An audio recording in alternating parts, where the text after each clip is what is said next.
Norton on the Paranormal State Radio Network. That is right, Andrew. This is the Midnight Ocean Radio Show and podcast. I do have to apologize for that very long intro. We are working out some issues. I hope you guys in YouTube can hear this okay. It's not too static, not too much noise. It's kind of weird. Our machine that handles our YouTube feed audio board is kind of acting a little funny. I don't know what it is doing. So let me bring down the music there a little bit and see if that gets a little bit better for you guys. Yeah, it looks like it's working now.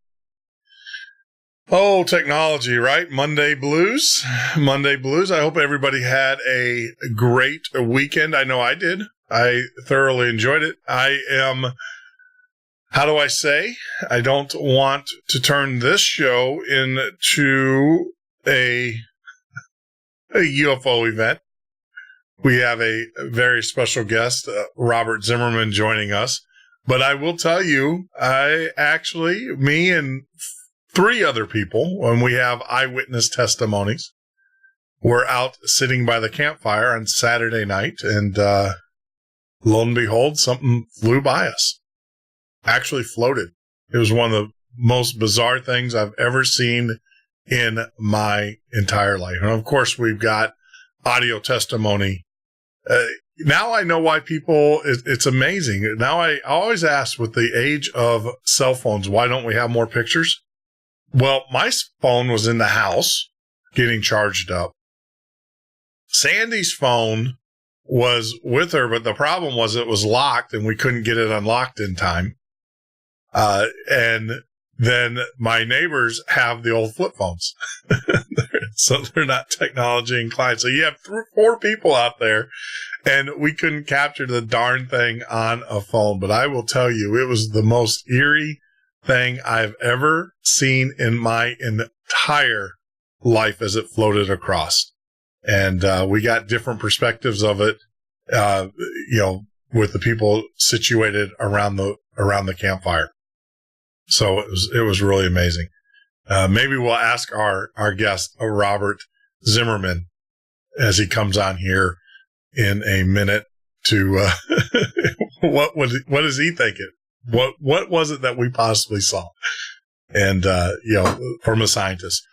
And without further haste, let's just get right into it. Robert Zimmerman is our guest tonight. He is an award-winning space historian, writing articles and books on issues of science, history, technology, and culture. His newest book, The Universe in a Mirror, the saga of the Hubble Space Telescope and the visionaries who built it, Princeton University Press, tells the sometimes heartbreaking story of men and women who conceived, designed, built, and screwed up, fixed, and then used the Hubble Space Telescope.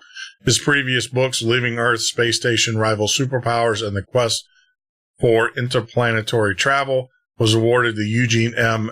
Award by the American Astronautical Society for the best popular space history in 2003. In 2000, he was a co-winner of the David A.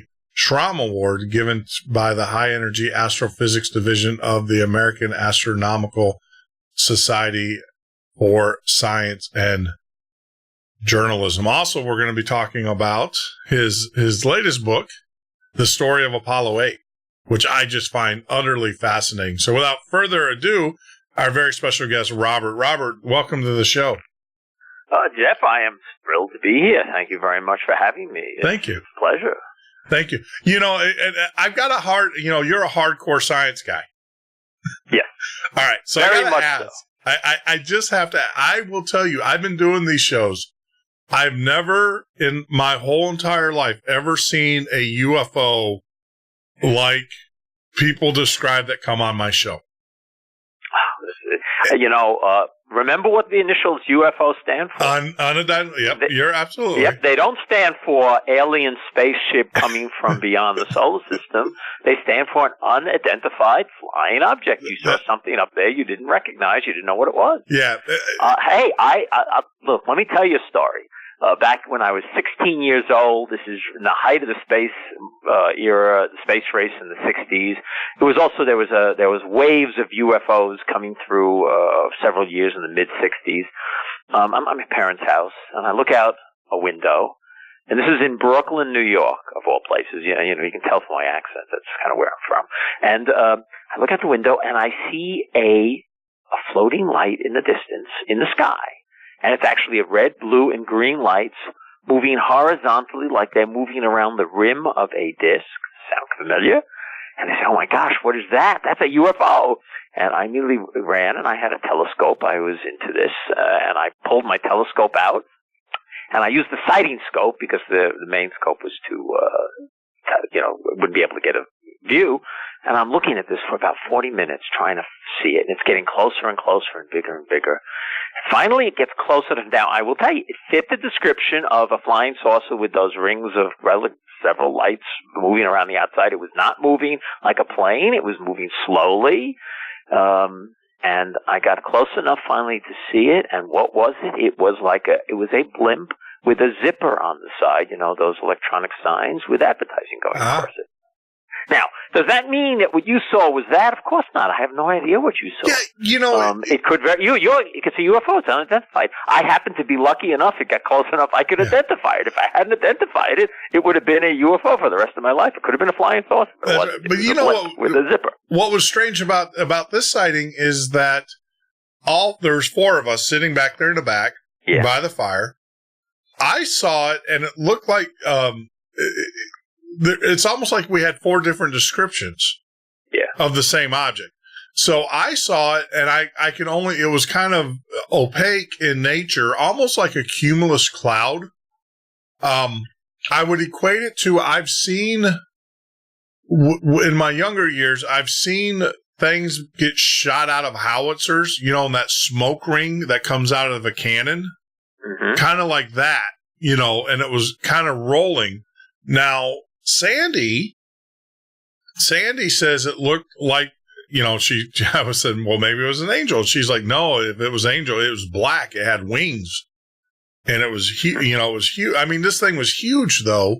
And then my neighbor that was sitting right next to me, she was like, well, it looked like a helicopter, but it had no lights and made no sound. And then, the height, we all agreed upon the height, the elevation. Where we live, we have the Coast Guard that flies over our house quite a bit. This is kind of like their path. They literally fly right over they fly right at our house. And then what they'll do is they'll make a U-turn, and they go back. And it's kind of like we're in their flight path. So we're very familiar about the height.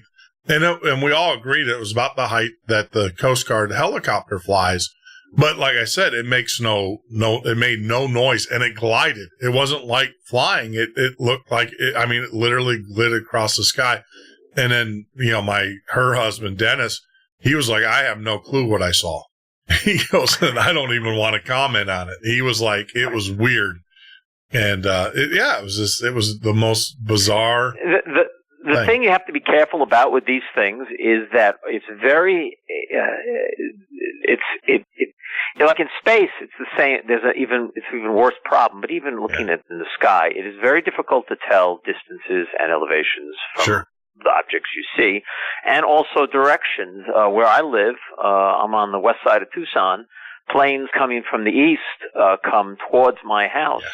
And when they're coming directly at us, you'll see a light in the sky that does not move or moves very slowly. Yes. And it's bright. And so that could be a UFO, but in truth, it's a plane that's coming right at me. The landing light, So and that doesn't mean, once again, I'm a hardcore guy. Yeah. When a good skeptical scientist doesn't just simply dismiss anything, it just simply says, if we don't know what it is, we don't know what it is. Yeah, but you have to dismiss. You can't just you got to go for the Occam's razor, the simplest solution. Yeah. It's unlikely, from my perspective, to be an alien flying saucer coming from beyond the solar system. It's more likely you saw some kind of helicopter or plane from a distance you couldn't hear anything. Yeah, well, Of things like well, that. that's the thing, is that this thing was only about 100 feet off the ground. So that's from your perspective. That's what you think it was. Oh no, because it came between. It was weird because you're correct. I mean, we because it came through the tree line, and then it flew like where our fence is, where our backyard is. There's a light there, and it flew between the tree line of the light? and well, not the light, but it flew right over the top of the light, and that's when we actually saw the bottom of it. Before then, you couldn't. It was kind of like a mirage looking. It looked like a mirage. It was weird and we were all looking up because we were looking for meteorites because we were watching them. And right. And so when this thing came across, it was like a shimmy mirage. And then when it went over the light captured, and that's when you could actually see it light up. From the street lights. So it was in order, these are our lights here are the LED now. So, it couldn't have been too far away because that LED light wouldn't have, they don't travel that far. They don't have the distance. So that's how we were. And like I said, Linda and we're very familiar with the helicopters flying over it because they do it all the time. And didn't look like that. And it didn't look like it. It didn't sound like it. But it was about the same. It was the weirdest thing. And of course, I'm a scientist like yourself. So I'm sitting there going, all right, could it have been a balloon? Maybe someone let a balloon go. Drones. You have to recognize that fact now that I've seen. I was in Mexico sightseeing near Mexico City, one of the pyramids, and we're on top of the pyramid. It's daytime, and this thing flies right over my head, stops in midair, and moves about. And it was a drone. Someone was flying a drone overhead to get some great pictures of the pyramid, the Mayan pyramid. So that's another possibility. These things are becoming somewhat ubiquitous. Yeah. But I'm always looking for the most obvious, basic answer. That's a theory. Yep. Doesn't preclude anything else. I won't deny that in a million years. Well, I'm gonna take the Brad Olson. Brad Olson was on the show. He wrote the Esoteric series, and I'm still holding fast until I can actually get into a spaceship, fly it, and crash it. Then I'll believe that they actually exist. And not until the day. Listen, I know some people. I actually have interviewed some astronauts who have gotten into spacecraft and crashed them. So they do exist. They do exist. Not necessarily coming from outside the solar system. That's right. No, that's my criteria for my definitive proof is when and Brett, we were on the show and we both agree. We were like, who are we to say that they don't exist? But until we actually get in one and try to fly it and then, pile dive it right into the ground, we're not gonna, I'm gonna, but it was the weirdest thing. It was cool. It was, no fear. It was just neat. It was neat to watch it, but man, it is when your mind, how do I say this? It was almost when your mind can't figure out what it sees. It throws it into a chaos, almost like a panic state. It was weird in that regard. Well, look, let's talk. I can quickly talk about, I post this on my website, Behind the Black, all the time. I'm posting science reports and planetary images from the various different planets, the Pluto and Saturn and Jupiter and Mars, all the different probes out there. And one of the biggest problems scientists have is interpreting what their orbital images are telling them, because it's an alien landscape, and what you look at, you think it's something you're familiar with from Earth, but in truth, you're looking at different gravity, different environment, different temperatures, different chemicals, different makeup. Everything is really alien. And so you'll see something on the ground from an orbital picture, and they can only guess. They take educated guesses, very good geological educated guesses of what they're looking at. But it's a guess, and that's one of the reasons with the Mars rovers, for example, they link very closely their orbital images with what they're doing on the ground, because the rovers are actually giving them some ground truth. In other words, now they see what the orbital images are giving them, and they can now get a better idea of what other orbital images are telling you. And so it's not any different. When you're looking at something that is unfamiliar or alien, it's not an easy thing to figure out what it is. And it's one of my favorite things when they come up with these really good planetary pictures. What the heck is that? And the interpretations are interesting. And well, yeah, you get the whole slew. And it's, how do I say this? Because I like Hoagland. I really do. I like what he has to say and stuff, but we were joking about it earlier today. It's, the difference between you're actually a historian, a space historian / writer, and, but you haven't published anything about, Faces on Mars yet. No, because I personally think that the universe that we're finally learning something about is an incredibly amazing and unbelievable place that pushes the edges of our imagination every step of the way. I don't need alien faces on Mars to be astonished at what I see on Mars, because the real stuff there is beyond belief. For example, recently I do periodic updates of what the rovers are doing on Mars on Behind the Black, and one of the recently Curiosity was traveling through an area of buttes at first, and they released a panorama, which, by the way, I posted on my website about 2 weeks before NASA released it, because you can get these raw images, they're available. So I put the panorama together, and I posted it on the website because it was really interesting, and I linked that also to overhead shots so you could see what the panorama was looking at from an overhead view, a satellite view. And at first glance, and the press release from NASA said it's like the Southwest United States, and at first glance, yes, it is. But then you look at the panorama and zoom in on it, and you start to see these thin layers of rocks that are almost like floating in the air, balanced rocks that you would never see on Earth, in shapes that you'd never see on Earth. And it suddenly strikes home, oh, gee, this is not Earth. They have a third the gravity, and the atmosphere is very thin, and there's no rain, and so the environment, even though these rocks are probably eroded away through wind erosion and some water erosion well in the past, maybe hundreds of millions of years ago or longer, nonetheless, the erosion processes are completely different, and they create shapes that you would not see on the Earth. I mean, there are some fins and rocks sticking out that they couldn't stand on Earth. They'd fall down. And it was pretty amazing to look at. And so I don't need faces on Mars to be astonished. I mean, I find myself astonished on almost a daily basis and post it on my website. And so, and the faces on Mars stuff I find really tedious too, because I have to say this, because every time there's been all this speculation, oh, it's a face, it's a face. As soon as you get a good, really good, high-resolution image of such things, they turn out to be, these silly speculations turn out to be wrong. And so I don't pay attention to it. Look, for this week, for example, last week, the European probe, lander orbiter, reached Mars, and the orbiter got into orbit, but the lander, Schiaparelli, it crashed on landing. And I paid close attention to the raw images coming from Opportunity, because they were going to try to see if they could photograph its landing, because it was going to come down close enough to Opportunity that they might be able to catch it.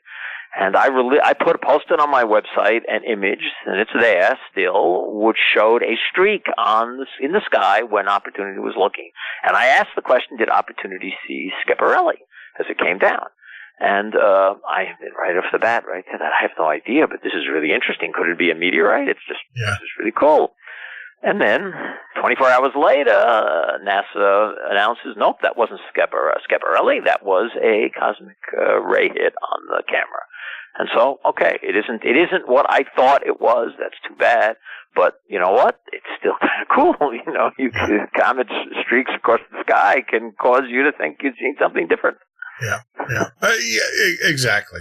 I mean, it's, and then of course you got to process this, and that's why I always appreciate guys like you who are out there looking at things with a scientific mind and reviewing this stuff, because naturally, I'm sure, well, even like the experience that we had this weekend, the first thing that we all jumped to, the first thing I jumped to obviously was UFOs, but then when you step back and you start evaluating it, and the science kicks in, it's like, well, maybe that was a low-flying cumulus, maybe it was this, maybe it was that. And, because I think there is, like you said, there's enough fascinating things out there that you don't have to, add to it. I mean, just be in awe at what you see and appreciate it. And also keep in the back of your mind, we might never find the answer. So, the universe, what's most amazing to me about the universe is that it's almost like it's designed this way. Things are not obvious. We have to dig a little bit to really understand what's going on. Sure. Go back to before Copernicus and Galileo. They thought the sun revolved around the earth. Well, on a very basic level, that's a perfectly reasonable assumption. Every day we see the sun go over the sky and come around and go over the sky. So that's a perfectly reasonable assumption. It takes digging and a deeper understanding of what the universe is really like to find out that that's not what really is going on.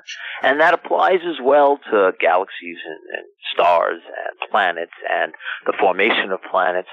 For example, one of my books, you didn't mention it, it's called Chronological Encyclopedia of Discovery in Space. It's really a reference book. Yep. And it basically just lists everything that was ever launched from Sputnik through December 99. And it lists it chronologically, and it describes very detailed what was learned on each mission. And I started the book off by describing what was known in 1957. And the assumptions people made about the universe in 1957, mostly planetary assumptions, what the planets were like. And almost none of those assumptions have turned out to be right over the last half century. The universe is much more interesting than even anyone guessed. One of the most interesting things about planetary research in the solar system is that no two objects are alike. Every single planet, satellite, moon, comet, asteroid, every single one that we sent a probe to has been completely unique and different than every other one. When New Horizons flew past Pluto a year and a half ago, Pluto was completely different than its sister moon, Charon. These are they're almost a double planet, and they form probably in the same region. They orbit each other, with Charon mostly orbiting Pluto, and yet they are completely different from each other. And that's the rule. That's not the exception. Everything is different, and that is astonishing and was not expected. And they're finding this out now looking at exoplanets. No solar system has been that we have finally discovered has been anything like they predicted solar systems were going to be. They thought all solar systems would look like ours, with the gas giants in the middle and the rocky planets like Earth near close, and then it gets smaller as you get farther away. And none of these solar systems have looked like that. Now, I guarantee we're going to find solar systems, a lot of them like ours. Probably they'll be the majority like ours, maybe. But none of them so far have looked anything like them. The infinitude of possibilities is just, it's cool. It's great. And that's what I get a kick out of. Well, and you're absolutely right. Even I've been told on the show from numerous guests as we roll into our break here, but they say for every star up there's more stars in the sky than there are grains of sand on on all of the earth. And so each one of those stars has a exoplanet. Well, not necessarily has an exo, but has the potential. Actually, I've had astronomers tell me that probably every star you see has a planet around. Has a planet around. But every single star, definitely, not binaries maybe, but every single star. That's just amazing. So you have a multitude of combinations. Mathematics and statistics would tell you that basically you can have an infinite set of variations and stuff. So Robert, hang in there. We're going to take a quick break, a 4-minute break. We're going to come back and, we'll start getting into the science and the space and everything. Stop talking about these things called UFOs. So, all right. So we're very special guest, Robert Zimmerman, joining us today as we talk about. This is the Midnight Ocean with Jeff Norton on the Paranormal State Radio Network. As we talk about all things space. Get out there, check out his author page. If you go to www.themidnightocean.com, we will have a listing of his books. If you're watching us on Facebook, we are displaying all of Robert's current books. The chronological encyclopedia of discoveries in space, as he has mentioned, is also listed up there. Take a few minute break. When we get back, we'll continue our talk with Robert Zimmerman, our space historian and expert.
Midnight Ocean with Jeff Norton on the Paranormal State Radio Network.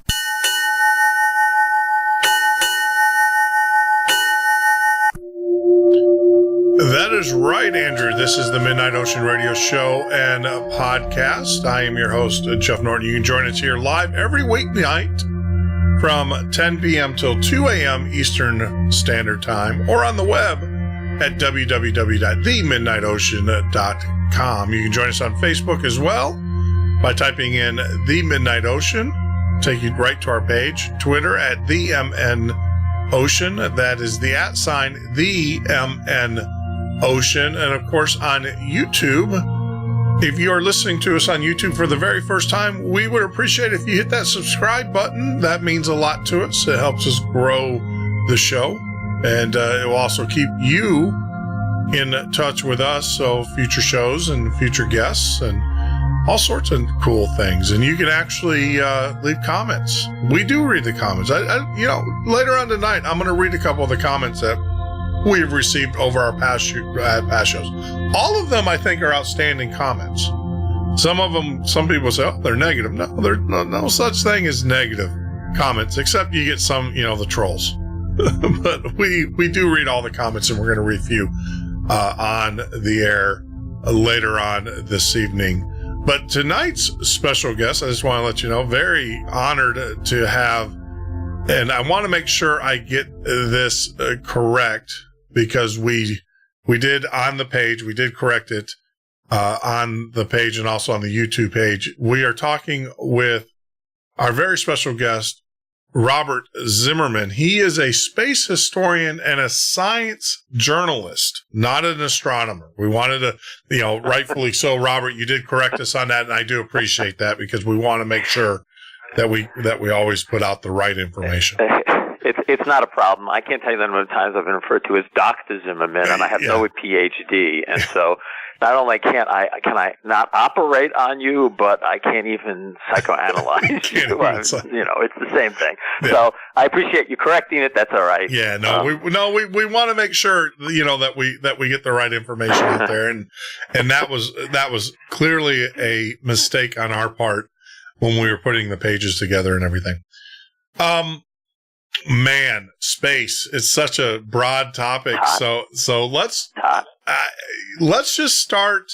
I know we were getting into it a little bit there at the beginning and stuff, but I want to kind of run this along a form, because I have so many questions. First thing is what do you think about the current state of our space exploration, especially in the United States?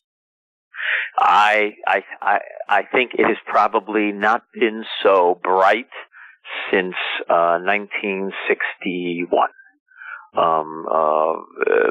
I've written about this now for more than a decade. I've watched the American space industry stagnate for more than a half century since the lunar landings. And it's been an incredibly frustrating thing for me as a space cadet to see that we did not settle and colonize and explore the solar system in my lifetime. It just isn't going to happen. And it's very disappointing. But right now, the situation is brighter than it has ever been.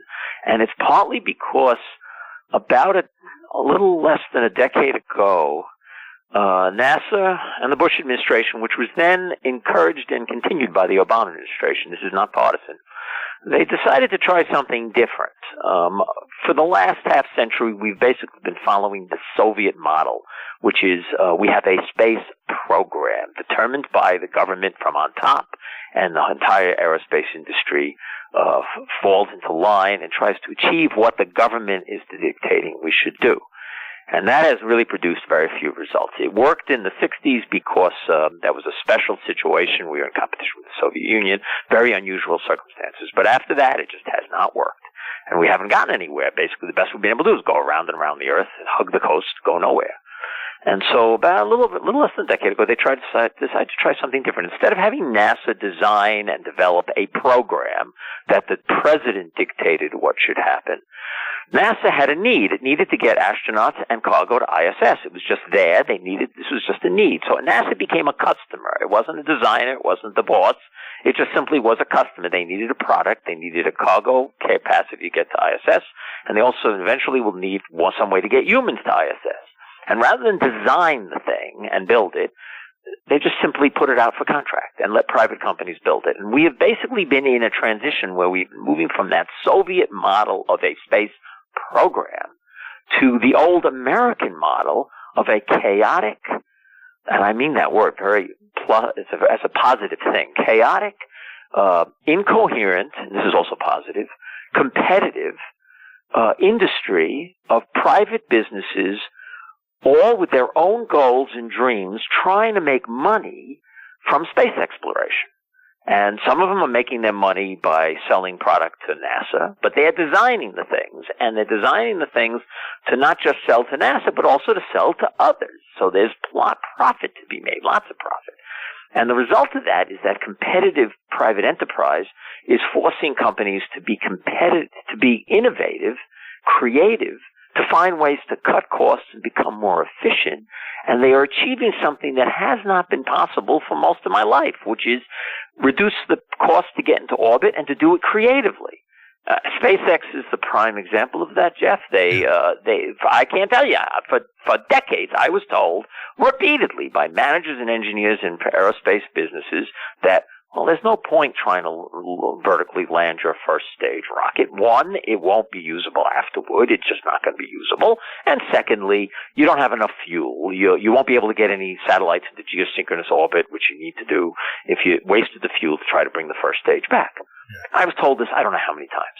And SpaceX proved that is hogwash. It's totally hogwash. You can not only land the first stage vertically and reuse it, and they're going to do that. They are going to do that sometime in the next year. Regardless of whatever goes wrong along the way, it's rocket science, they will do it. Not only that, but they did it, and they put satellites into geosynchronous orbit at the same time. So that's why I am very optimistic, because we have real competitive companies now doing creative things, and the public responds to that. Is one of the reasons people get so excited when Elon Musk makes an announcement of something new he's going to do, because people take it seriously. It's going to happen. That's my sum. Well, no, it's awesome in a sense. I mean, I saw it firsthand. I mean, I live here in Florida, and we have family members that live over in Daytona, Norman Beach area. Okay. And, they'll watch the launch. I'll tell you, there was a time, where I remember sitting in a hotel room in Wisconsin, in Green Bay, Wisconsin, when the first shuttle launched, and America was just like, so everybody was glued around the TV screen when that happened. And then it got to the point that it got so routine, right?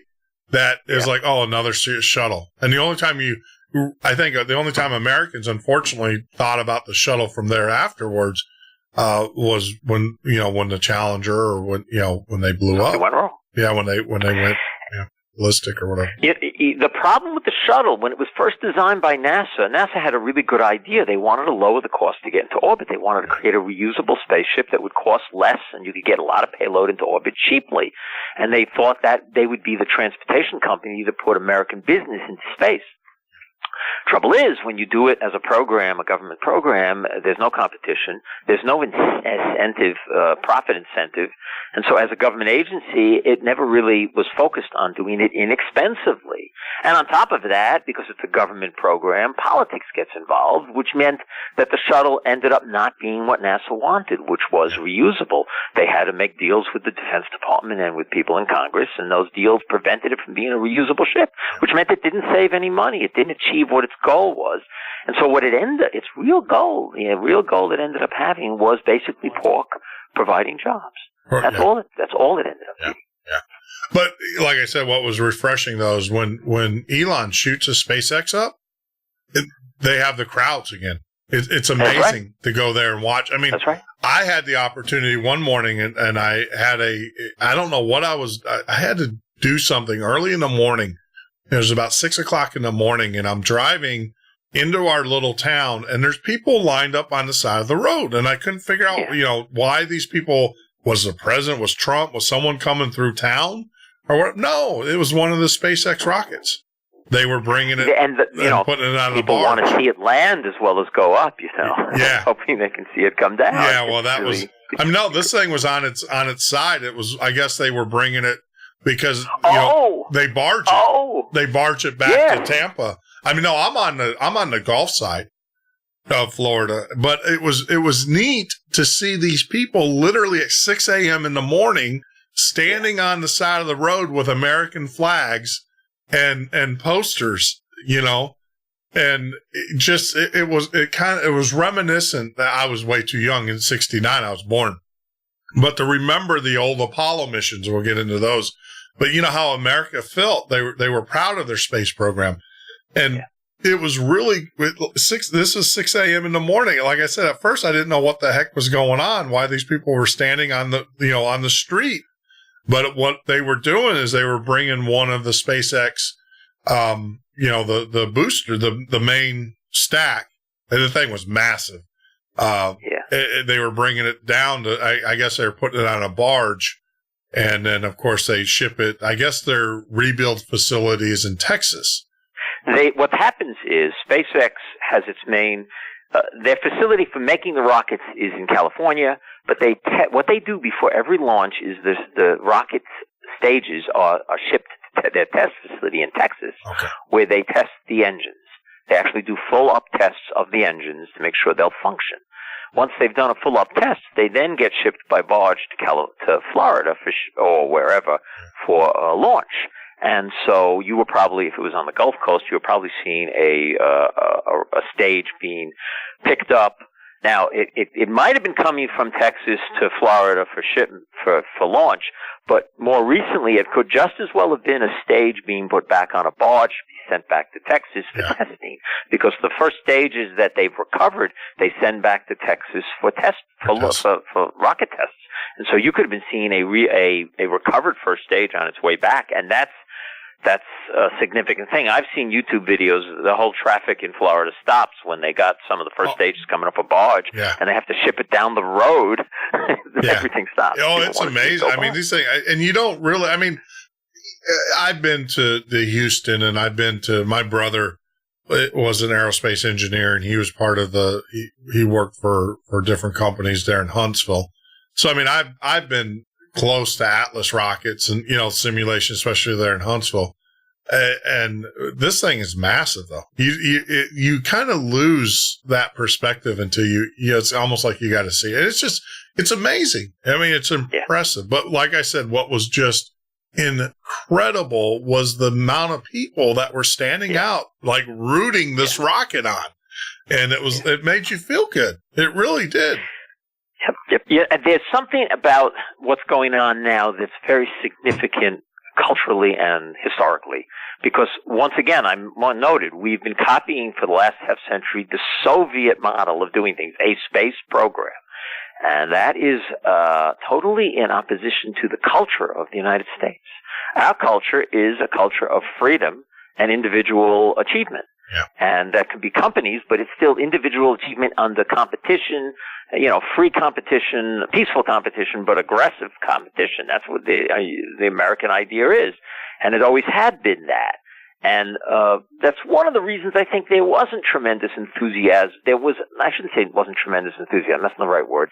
There was a great deal of disinterest in the space program by a large percentage of the population for the last half century, not because they didn't like the idea of exploring space, but it didn't really ring true to Americans to have the government running a program.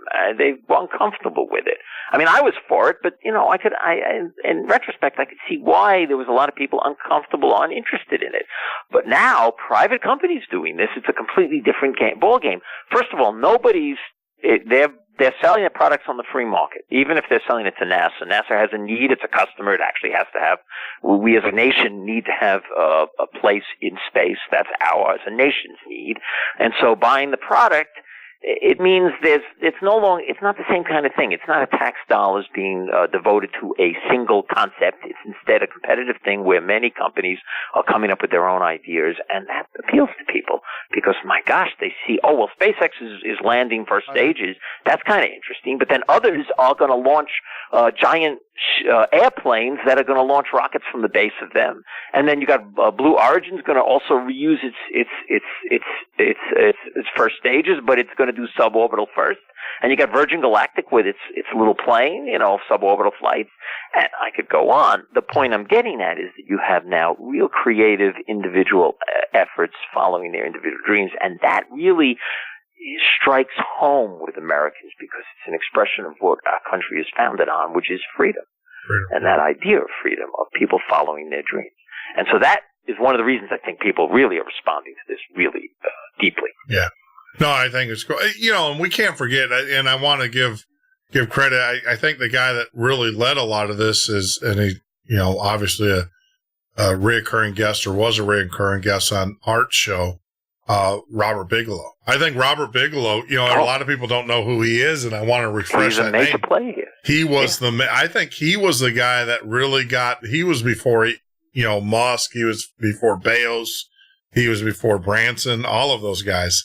He was. Well, no, I would tell you, he's in the same generation, same league Musk, Bigelow, just to reiterate who Bigelow is, Robert Bigelow is a banker who was into space, so he decided he was going to build his own space stations for profit. He wouldn't necessarily sell them he called them space hotels in the initial days. He took a NASA idea of inflatable modules, and which NASA developed and then dropped, because it was creative and risky, so they dropped it as a government agency. But he took it on, and he built his company for the purpose of making profit down the road and selling product. Built 2 modules, space stations, private modules. They were not habitable. They were test modules. He launched them and orbited them and tested them. And now he's got a deal with NASA. He put a module on ISS, and they're testing it. Built it for very little money. His goal is, while others are building the rockets to get into space, he's going to build the habitats the interplanetary ships that might get us to the planets. Yeah. And once again, he's not doing it for a government program. He's doing it for his own personal profit. He wants to sell it to NASA, but he's willing to sell it to other nations. If you're a third world nation and you want to have a space program for scientific research, you can possibly get this is a quick, cheap way to go. And Bigelow is really one of the pioneers here, and it's not him and Musk and Jeff Bezos and others belong in that very first generation of barnstormers that are going to make it possible to get into the heavens. And he's important because there are components. My book, Leaving Earth, it was about the concept of how do you build an interplanetary spaceship, and talking about how space stations are really a prototype of such a thing. And people have to think about space stations in that context to be able to do the right engineering and research on a space station to teach us how to make those ships. And Bigelow is basically in the lead on that. He's going to do it for profit, which is the best way. Yeah. And it's just amazing the things that they're doing. Even Bezos, the glass screens that they're putting into the command console. And we can talk about that as we kind of harken back to the Apollo days, which I know you've written extensively on, and with your Apollo 8 mission and stuff. I mean, I think we tend to forget space is hard. And I remember you telling a story on Apollo 8 where, and Apollo 8 was the one where they just orbited the moon, correct? Yes, I wrote Genesis story of Apollo 8. My book on that is about the first mission to go to another planet. It'll always be the first mission where humans went to another planet, and that was Apollo 8 in December of '68. And it was the race to the moon. NASA decided to take a chance and send that crew to the moon because the original plans to test the lunar lander in orbit around the Earth had to be scrapped because the orbiter wasn't ready yet. The lander wasn't ready yet, I should say. And they didn't want to just simply do another 2-week orbital mission around the Earth because they did that already, and time was essential. So they thought about it, and they decided, well, why don't we just send an orbiting mission to the moon and then bring it back to Earth? And the key about that is that the plan had always been that when you went to the moon, you'd have the lunar lander with you as a backup. It would be redundancy with the capsule and its service module. So if something went wrong, you could use the lander as a lifeboat. And that's exactly what happened on Apollo 13. The commander of that was Jim Lovell. And because the service module had an explosion, they basically went out. The Apollo capsule was pretty useless. They opened up the lunar module and used that as a lifeboat so they could get back to Earth. Well, Apollo 8 didn't have a lunar module. Jim Lovell was also on that mission. He wasn't the commander. Had what happened on Apollo 13 happened to Jim Lovell on Apollo 8, he would have been dead in 5 minutes. There would have been nothing they could have done. And before the mission launched, the commander was Frank Borman. And Frank Borman's wife, Susan, was really convinced that he was going to die in lunar orbit. She was absolutely convinced, and Frank was very concerned about her worries. And so he asked Christopher Kraft, who was head of the manned space program at Johnson, and they were friends, if Chris could reassure Susan in some way. And this is the story you remember. So Chris Kraft comes and he sits down and talks to Susan. He says, look, we've got this under control. Don't worry. Your husband's not going to die. We're convinced the odds are as good as 50-50. So think about that. He was reassuring her that the mission was okay because they thought the odds were 50-50 that the people would come home alive. And they were willing to fly with that risk. To go to the moon, to win the space race, to prove that freedom in the United States could do things better than communism and dictatorship. And so they made that risk. And believe it or not, that did reassure Susan Borman somewhat. She was still convinced her husband would die in lunar orbit, but she was willing to. She decided it has to be done. This is what's important right now. And so now those early Apollo missions were incredibly risky. The risk was probably not as bad as 50-50. In fact, we know it wasn't as bad, but it was really very big risk. And they took those risks because they wanted to prove that a free nation could do it better. The problem was that the model they used to get us to the moon was still a Soviet model. It was a government program.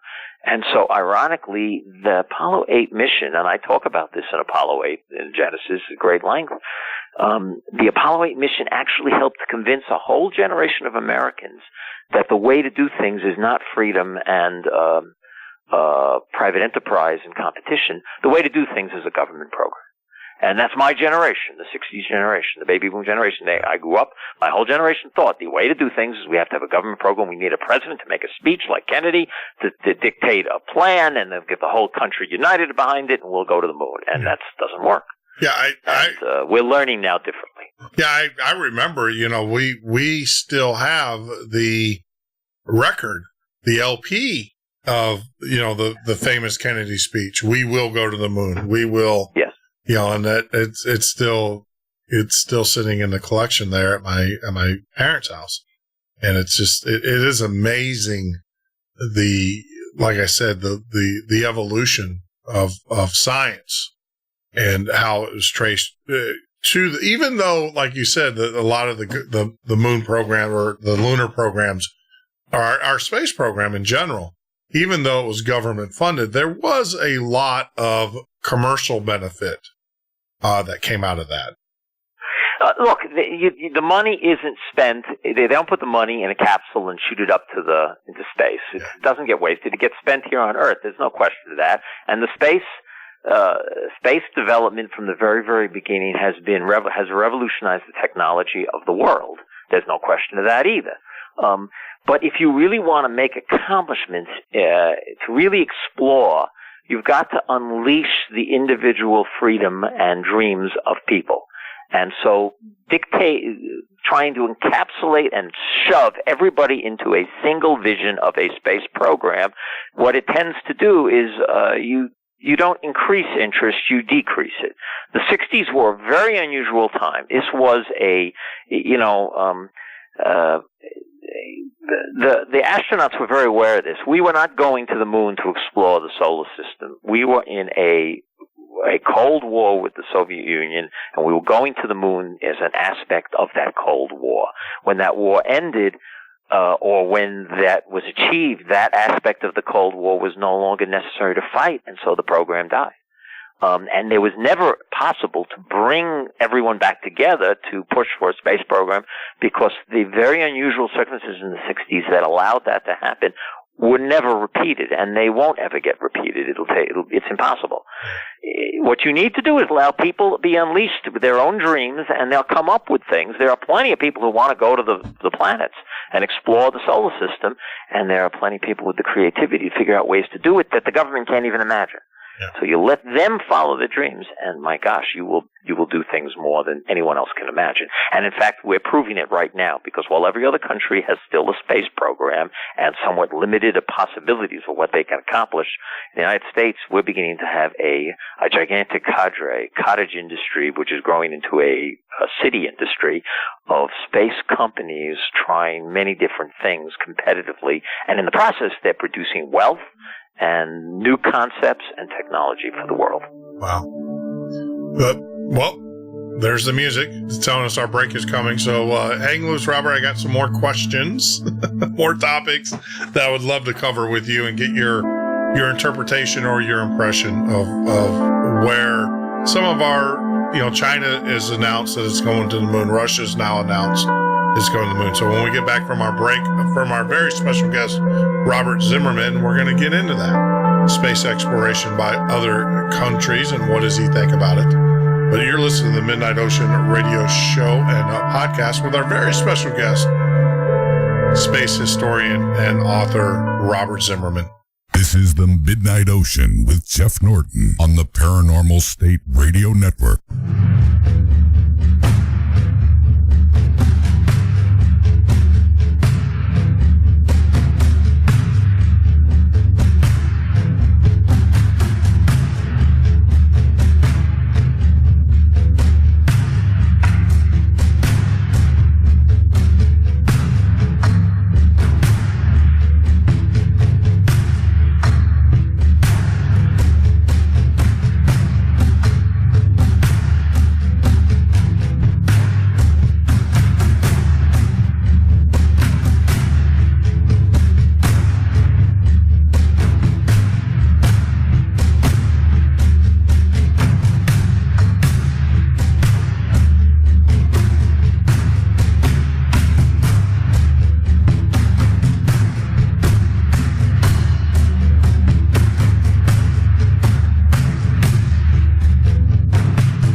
Jeff Norton on the Paranormal State Radio Network. That is right, Andrew. This is the Midnight Ocean Radio Show and Podcast. I'm your host, Jeff Norton. You can join us on the web at www.themidnightocean.com or right here every Monday through Friday from 10 p.m. till 2 a.m. Eastern Standard Time. Love to hear from you. If you're watching us on Facebook, thank you very much. Make sure you share the show with your friends. Don't be stingy. Don't be selfish. Help us get the word out that there is a alternative to late night talk radio than what's currently out there. And of course, you can follow us on Twitter. That is at the MN Ocean, at the MN Ocean. I promise we won't spam you. We'll just send you information regarding the show and our future guests and things that are coming down the pipe. And of course, if you're watching us live on YouTube, make sure you hit that subscribe button. That means so much to us. It helps us grow the show. It's very important that we get the word out there so we can continue to bring you the quality of guests that we have done so well in the past. And one of those is joining us tonight, space historian and journalist, Mr. Robert Zimmerman. So, Robert, right before we went off the break, I kind of threw the teaser out there, what I wanted to kind of guide us towards on this segment of the show. What do you think about some of the foreign space agencies? Is it intriguing to you? Is it scary to you? Is it, for me, it's scary because typically, let's face it. I think the reason why governments are so interested in space is not space itself. I think they're interested in the technology in order to put things on top of rockets and shoot them in orbit, and make them land. Bombs. Go boom. Yeah, go kaboom. Go boom. I mean, does it scare? I mean, I think the only entry to the whole space, I think India is kind of intriguing. The fact that they're getting into the manned space program. But what do you think about the other countries? Well, I have a term that I've been using for the last 5 years from a historical perspective. I kind of call this the new colonial movement. It's kind of comparable to what happened when the European powers in the 1800s went out in the world and tried to carve up Africa and Asia into their own private colonies for their own profit and gain. And there's a lot about that was really bad. Mainly because there was native populations and they were taking over those countries, sometimes for good reasons, sometimes very positive effects, but nonetheless they were taking over other people's land. Well, space is kind of similar in that we have this giant vacuum, no pun intended, of potential resources that are extremely valuable. And there are, I would say, every nation in the world is looking at this as something they want to place in. They want a part of. They want to obtain those resources. They want to gain some foothold in space. The advantage here is we do not have any native population, so it's going to be a fresh start for everyone. They'll be basically moving into terrain that's never been occupied before and making new worlds, literally making new worlds. It won't be a figurative term. It'll be literally a new term. So, yes, you have that going on, and so there's this great competition worldwide. And you got China. China right now is probably, in some ways, the most advanced space program in the world. They've got 2 astronauts right now on their second space station. They're going to spend 30-plus days in space to test the rendezvous and docking technologies that they need, freighters, bringing up unmanned freighters, as well as their own docking capabilities with their own manned capsule. Their plan is to build a space station by 2020, a multi-module space station kind of similar to Mir and ISS. They are designing their space station similar to how Russia and Soviet Union designed Mir as a prototype interplanetary spaceship. I mentioned that in the first hour. They have this very clear in mind. They're doing it to test the engineering for building vessels that can keep people alive safely for long periods of time in space. That's what you need an interplanetary spaceship for. And so that's their plans, and they're very aggressive about it. They meanwhile have a parallel program, an unmanned probe program to go to the moon and to Mars and to really explore those places aggressively in conjunction with their manned program. Just like our 60s program did a lot of exploration on the moon, it was done with the manned program in mind, finding landing sites, figure out what the surface is like, understand what orbital mechanics were going to be like if you were in orbit around the moon, all the things you need to do to be able to get to the moon and land people. Well, they're doing the same thing, the Chinese. So the Chinese are definitely the number one competitor right now, only because they have capabilities that we don't have right now. They can put people in space. We can't, the United States. Russia would be second. They can put people in space just as well as the Chinese can. Not quite as well. The Chinese took the Russian designs and upgraded them. So their spacecraft are upgrades of the Russian Soyuz rocket and space capsule. So the Chinese are ahead of the Russians in that sense. And the Russians have a different problem. Their government, they have decided to go back to the Soviet model. Rather than go with private companies competing, they didn't really understand how to do that. So instead, they've decided to consolidate their entire aerospace industry into a single corporation run by the government. It's the Soviet model all over again. And they've set up a 10-year plan, and their goal is to do a lot of great things over the next decade, not to compete within their own country, but to compete with the rest of the world. The problem is that the government's finances depend very much on oil sales, and the price of oil has plummeted, and they are eating into their reserves. They are really going broke. Because a system like that doesn't produce wealth very well because it's government run. And so they're going broke. In fact, they're going to run out of money this spring, and they're going to have to start eating into pension funds to pay the bills. So what they can succeed or not is hard to say. China had the brains, Jeff, to at least allow for a really competitive capitalist system, industrial development to occur in China to make money.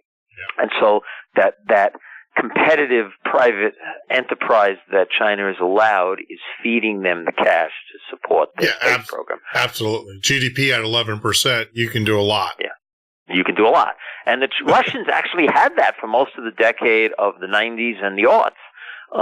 But what they didn't do was allow new companies to develop and compete. What they did is they didn't understand capitalism. What they did is they divided up all the industries by the old Soviet design bureaus and agencies that used to do things, and they divided them up almost like Prohibition-era gangsters. Each had their own territory, and you couldn't move into any of their territories, so new companies didn't appear. And because of that, and they all had their own private little niches, so one design bureau that focused on rockets couldn't enter into making capsules, and vice versa. So you had no competition really, and when you have no competition, what ends up happening is you don't make money, and you end up don't do things creatively, and you end up the corruption sets in, and so they're trying to clean that up. So that's Russia. And then you mentioned India. India is an interesting case. They have a government space program. Their agency is called ISRO, I-S-R-O, Indian Space Research Organization. But their focus has been market share. As a government agency, they're trying to run it like a private business in some ways. They're using government funds to try to develop rockets that can compete on the open market for commercial market share. That's been their approach. And they're trying to keep it lean and mean, so they built a Mars probe, like NASA used to do in the 60s, very inexpensively and very smartly and very efficiently, and they got it done, and they succeeded. They did the same thing with a Mars probe, not a Mars probe, another moon probe, and they're going to have another one in the next year or so. And so they're interesting in that respect. Being a government-run operation, there's danger there because once again, the motive of a government operation is really never profit. It's always politics. And so eventually you might see dry rot set in and waste and corruption. And there's been talk by the Indian government to try to privatize the operation. I think it's probably not going to happen. It's premature.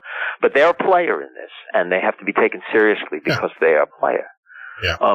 There's Japan. Japan has actually been a failure in this. They're a government agency, and it's very wasteful, and they're not competitive, and no one buys their rockets because they're not affordable. You got Europe. Europe is trying to compete with SpaceX with their Ariane Space commercial division in the European Space Agency. They've got the Ariane 6 rocket. Ariane 5 rocket, which has owned the market share. The Ariane 5 rocket, the European Space Agency, has had 50% of the commercial market now for almost 2 decades. The problem is they've never made a profit because it's a government agency, and the real goal has been to distribute, contract the work throughout the European Space Agency among all the different nations. So it's not done very efficiently. They're being faced with competition from SpaceX, which is forcing them now to design a new rocket.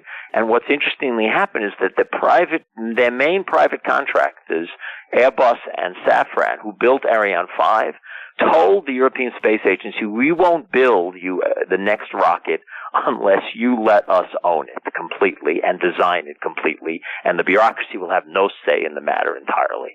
And the European Space Agency agreed. And so they're building a new rocket, but it's going to be privately built, owned, and designed. to be competitive to lower cost. And that should be very interesting. It's supposed to launch in 2020. Whether it can compete with SpaceX is a good question, but they're trying. And so that's another country in the mix. And then there's smaller players.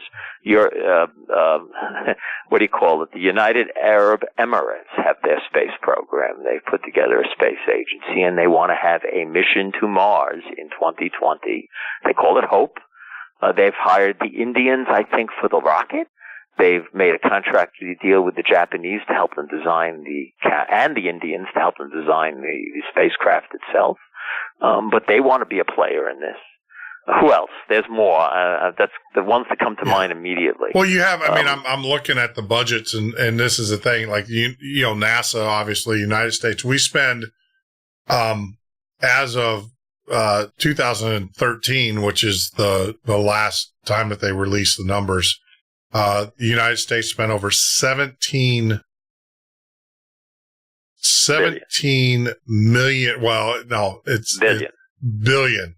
17 billion. billion. The NASA's budget has ranged between 17 billion and 19 billion for the last 2 decades. That's pretty consistent. It's what it is now. Russia's 5 billion. ESA, which is 5 billion. Japan is 2, which is kind of funny because China's only spent 1.3 billion. They can't really compare the numbers 1 to 1, though, Jeff, because, for example, the labor costs in Russia are about the 10th of the United States. This is true. So if they spend $5 billion U.S. money, they might be getting 10 times the amount of results.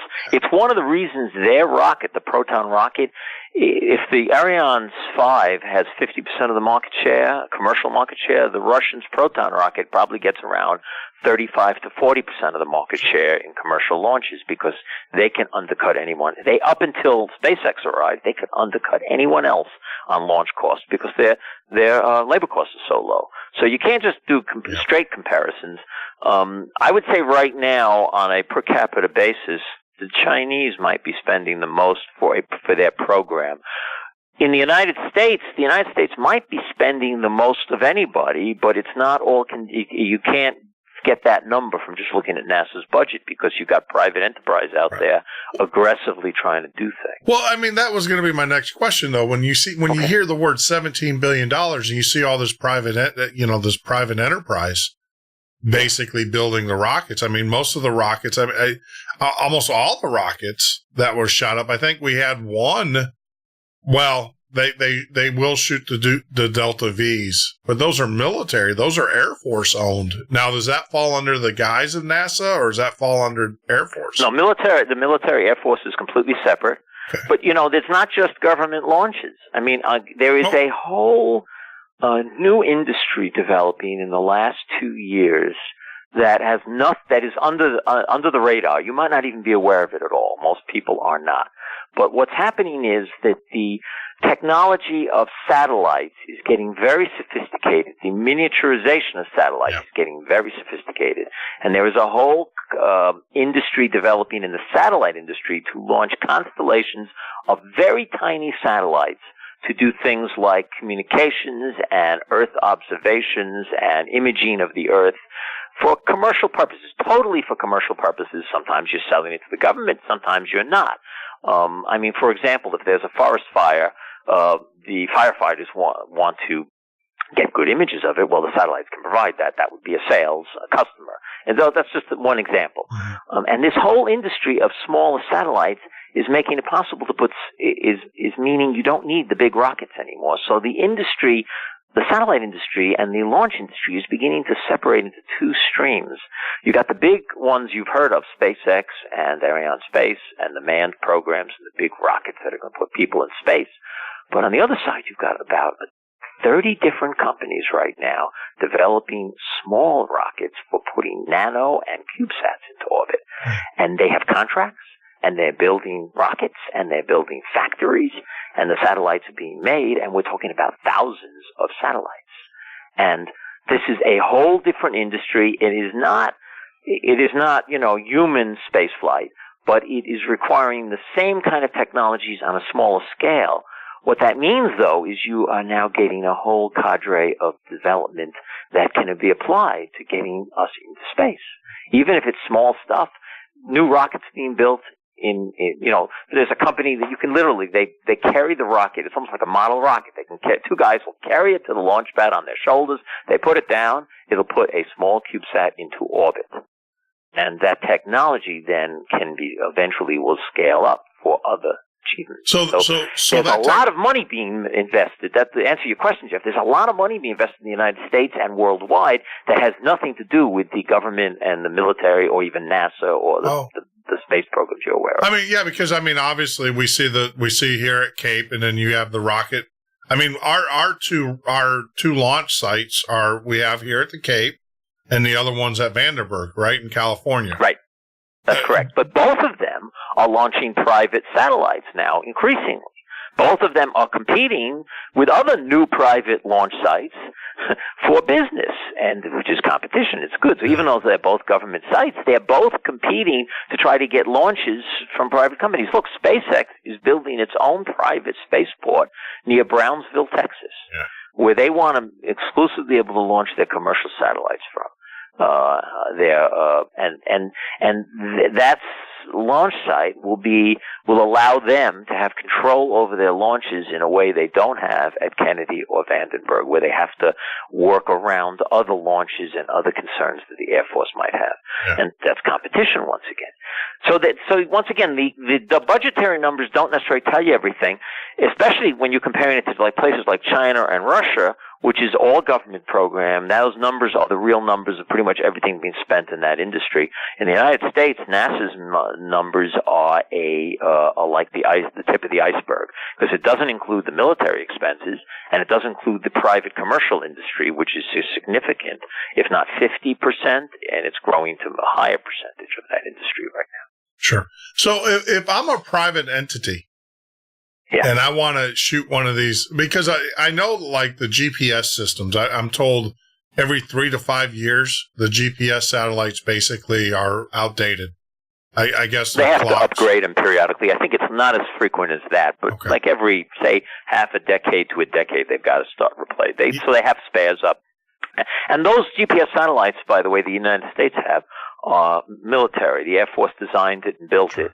So they are launched and maintained by the military, and private enterprise has taken advantage of those.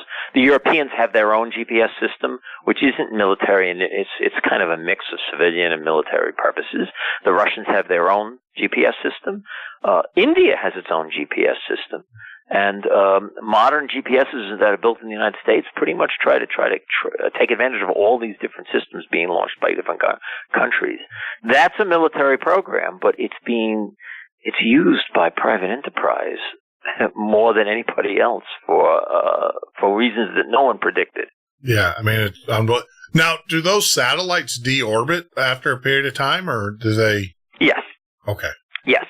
They're small satellites. They're generally low orbit satellites, so they burn up in the atmosphere. They don't hit the ground. Yeah, and they don't even worry about it.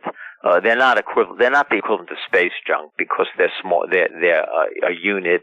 If they had to deorbit them, they could, but there's no reason to. They're usually in orbits. There's no conflict, and people know where they are. Yeah. And so yes, you get it's interesting. They're in low orbit, so they eventually get hit. Their orbits get worn down by the atmosphere, and they eventually deorbit. Geosynchronous satellites, which are the communication satellites, they orbit much higher up, and they don't deorbit. They pretty much stay up there. And so when a communication this is an interesting whole different industry, by the way, Jeff. When a communication satellite in geosynchronous orbit runs out of fuel, it's a perfectly good satellite, but they can't do anything anymore with it, so it doesn't have fuel. So before it completely runs out, they move it to a parking orbit to get it out of the way. But it's still up there. Well, there is at least 2 companies, I would say 3, but 2 definitely have contracts to build repair robots to go up, to attach themselves to a communication satellite, and thereby, upon attaching, give that satellite now refueled thrusters and the ability to keep using it. Orbital ATK has a contract to launch what they call MEV. I forget what the initials stand for, but it's basically a robot to attach to a communication satellite to bring it back to life. may basically be useful again. And so there's a whole sub-industry developing right now, commercial, and it's totally commercial for private communication satellites to make money on this. And there's at least 2 companies that have contracts to do it. Now, so yeah. Could we ever have a scenario like we have in that movie? I mean, Gravity. I know that's Hollywood, and I'm going to say that. But could we ever have a scenario in which, I think that was one of the things when you have like rogue nations like North Korea launching these satellites up, and he did launch a satellite and he flew it right over the Super Bowl. Or they put it in orbit, and its orbit went right over the Super Bowl. And I think that was kind of like, hey, guys, but I mean, could you have a scenario where some rogue nation could shoot a satellite up, cause just mass chaos and junk? Well, talk about North Korea. North Korea's got a ballistic missile program. Just last week they tried twice to launch a ballistic missile. It wasn't in orbit. It wasn't intercontinental. It wasn't able to get into orbit. But it's a medium range ballistic missile. It would be able to reach Guam, which is not trivial. It would be able to carry a nuclear warhead. You don't even have to actually hit another continent to cause mayhem, because if you have a nuclear warhead on top of a medium-range ballistic missile and you just shoot it straight up into the upper atmosphere, and then you fire the nuclear weapon off, the low frequency frequency radiation from that, and I've not got the term right there. Yeah, the EMP will interfere. Yeah, the extremely low frequency pulse could wipe out the electronic systems that the world today depends on. Yeah. And so that's definitely a threat, and it's a concern. And North Korea is probably the number one concern, because the country's run by a madman, and assuming rational decisions on his part is a mistake. It might be very irrational for him to do such a thing, but that doesn't mean he wouldn't do it. And so it's definitely a concern without any doubt. Yeah. You asked me about, China. Am I concerned about all these countries? Well, what's interesting about the space program with Soviet Union, and I see the same thing happening in China as well, is that rationally run tyrannical nations like the Soviet Union, their space program tends to civilize them and open them up and make them more free and more connected to the rest of the world. So it's generally beneficial, even if it's competition. The competition, they want to compete for civilian gains because that's the prestige. The military stuff doesn't do them as much good politically and personally. But the achievements in space, everyone gets a bonus from. Yeah. And so it tended to make the Soviet Union and Russia a more open nation and more free over time. And so generally I'm less worried about these more rational, non-free nations. It's the crazy ones like North Korea that make me nervous. They're the ones that worry about. Well, like I said, I remember when the Soviet lab came down. You're right. Everybody kind of felt sad. When Mir came down, it was a tragedy. Yeah, with the space lab. We were all not space lab. What did they call their Mir? Mir. Well, Mir. When Mir came down, Mir. I remember that when Mir came down as a young man. You felt this sense where everybody all around the world felt like a loss, and then all of a sudden it was like, we have to go back. We're going to do this joint venture called ISS. And it's funny because everybody criticized Russia because they weren't pulling their weight, but now you can't get to ISS unless you're on board a Russian spaceship. We depend on them and have for now 6 years. Yeah. It drives me crazy. At $10 million a pop, or 10. No, not 10 million. It was originally about 20 million a ticket. It's now up to about 80 million a ticket. The Russians are very good businessmen. If they've got you by the balls, they charge you for what they can get. And they basically been increasing the price with every contract. Yeah. What's happened now is we signed a contract through 2019. Oh, we're running out of time. We'll take a quick break and we'll come back and talk about the Russians. Yeah, they're crafty. Hey, you got to give it to them. But hey, it's like they say, who has the money makes the rules. And in this case, he who has the The rockets make all the rules. But we're talking about Russia and the ISS when we get back with our very good guest, Robert Zimmerman. I'm enjoying this conversation. I'm totally into this. There's so many. If you guys have any questions, make sure you get out there to YouTube. That's youtube.com. Type in The Midnight Ocean in the chat room and get them in the chat room. If you're joining us on Spreaker, of course, you can ask your question there. We'll make sure that I pass it on to Robert. We'll be back in a few. This is The Midnight Ocean with Jeff Norton on the Paranormal State Radio Network.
Midnight Ocean with Jeff Norton on the Paranormal State Radio Network.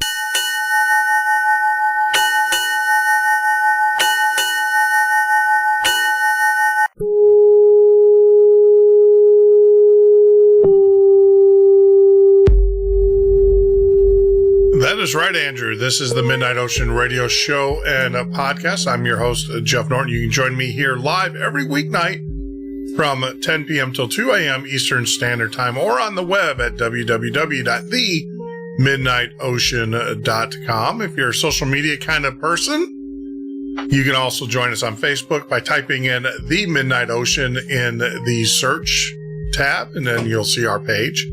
Of course, on Twitter, follow us on Twitter at the MN Ocean.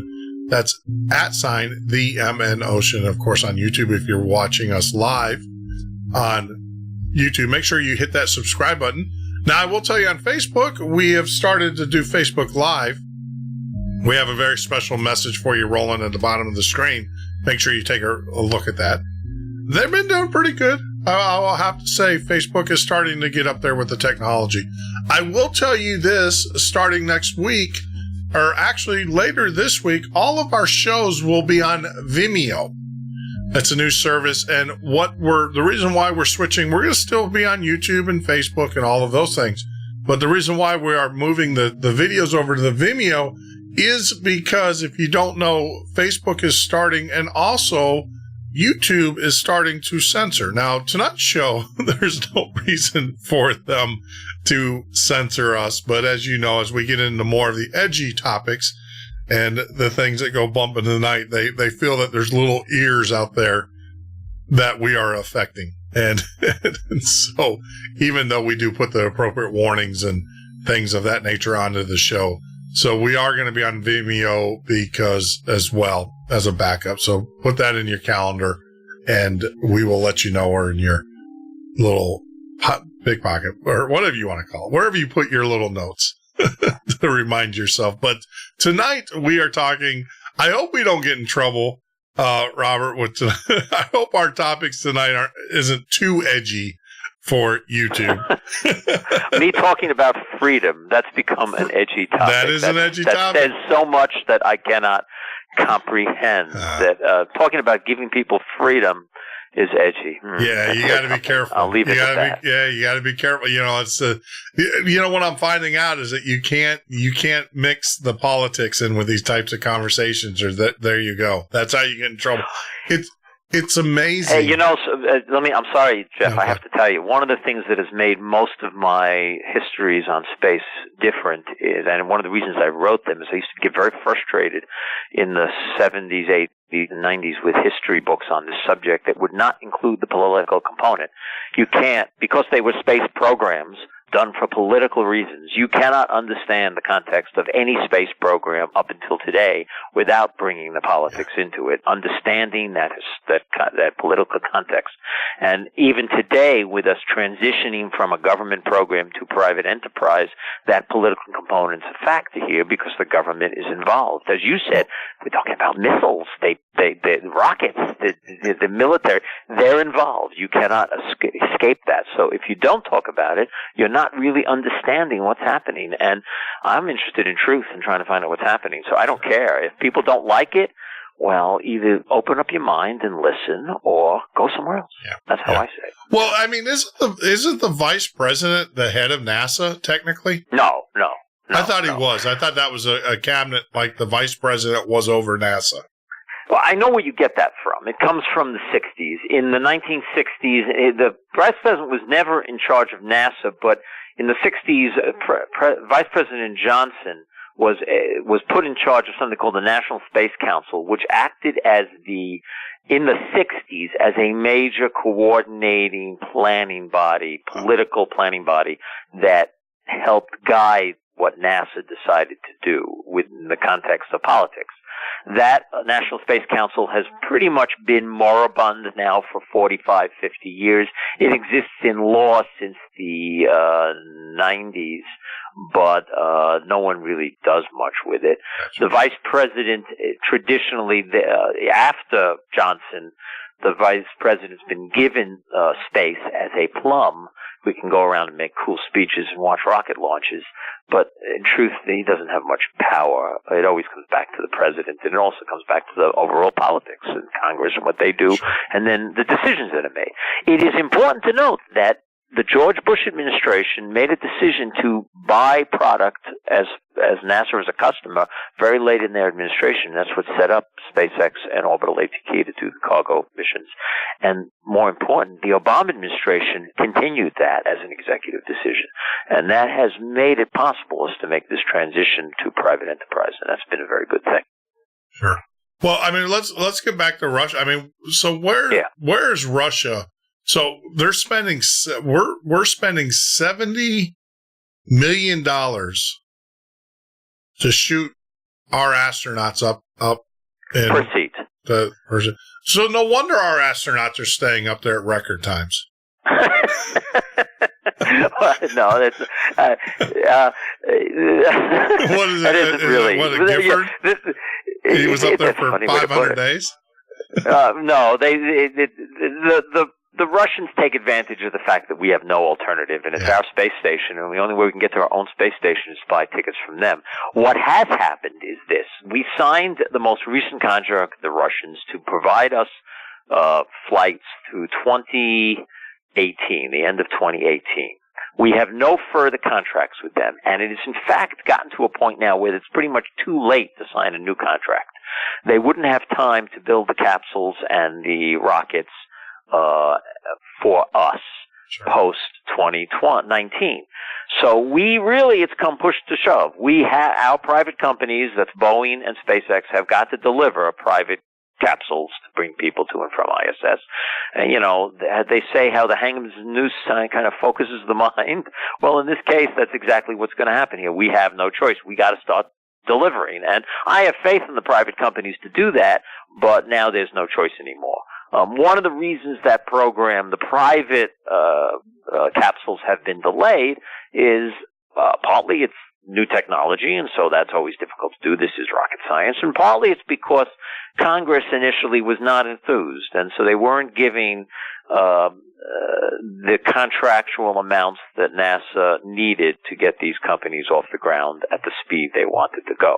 And so they've had to stretch things out a bit, and that's one of the reasons it's delayed. Other reasons there's delays is because, rockets blow up on the launch pad. September 1st launch pad explosion by SpaceX is putting a crimp on things, and it delays things. And so, Russia, it's interesting, for example, they're not getting money from us. The recognition that they're not going to get that contract money from us, Jeff, is causing them a problem.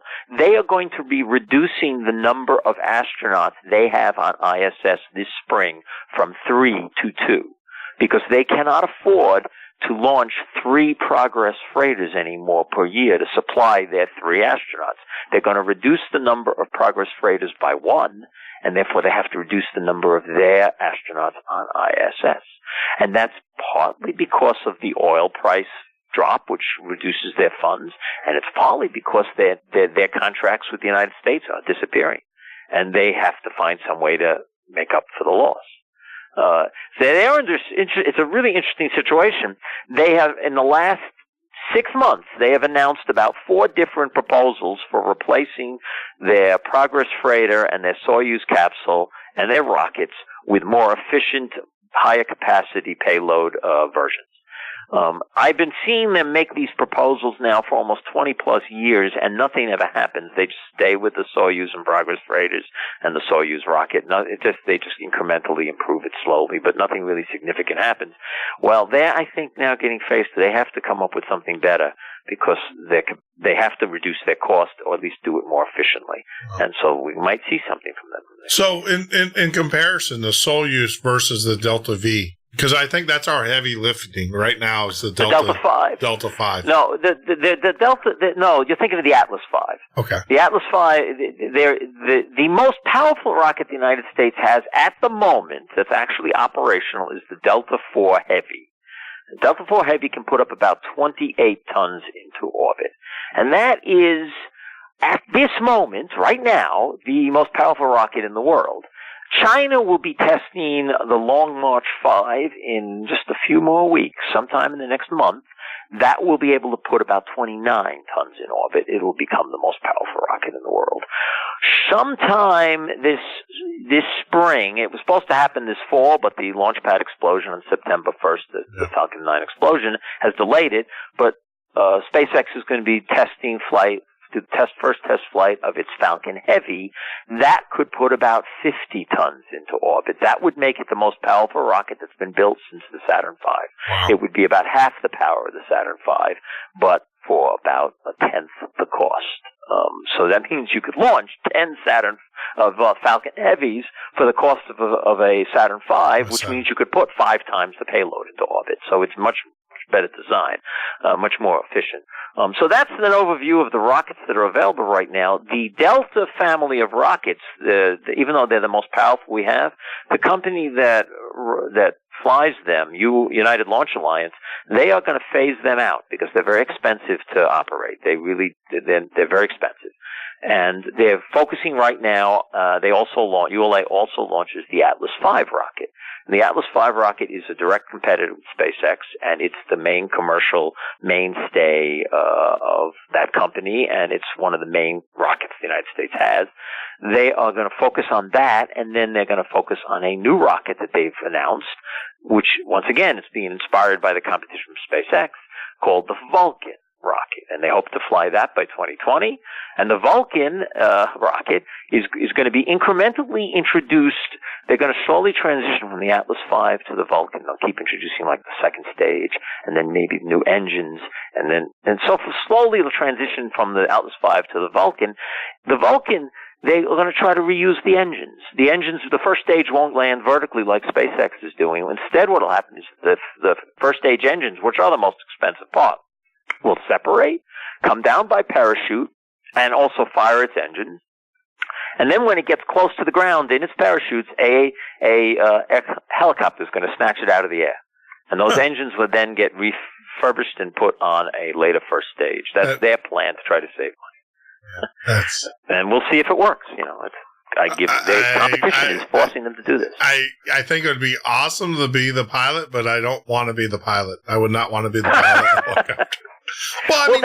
You're looking at a lot of science there, and a lot of inertia and different things. And engineering. Well, yeah, but you know what? It's actually not cutting edge. The Air Force did exactly that routinely in the 60s because our initial reconnaissance satellites in orbit, they didn't have television and digital technology in those days. They literally would put satellites up with film. And the film had to be returned to Earth to be developed. And so those early reconnaissance satellites would have the film would go into a capsule, which would then be released and returned, fall to the ground. But before it hit the ground, it would be on parachutes. A C-130, I'm not sure, it was a plane, I can't tell you the exact plane they would use, would come by with hooks at the base and snatch it out of the air. Well, I mean, they've been doing that before. I've seen that in Vietnam, where they would actually rip people off the ground. A lot of people think that that's fake, but no, they actually did that. Right. So they've been doing this in the air with satellites in the past, so there's no reason that ULA can't do it with its rocket. Whether it's cost effective, because unlike SpaceX, the first stage lands vertically, and all you have to do then is to test the engines and then just refuel it and fly it again. With the Vulcan concept that ULA has, those engines then have to be refitted to a new first stage. So there's actual manufacturing involved. Right. Whether they're going to really save a lot of money is a question mark. We don't know.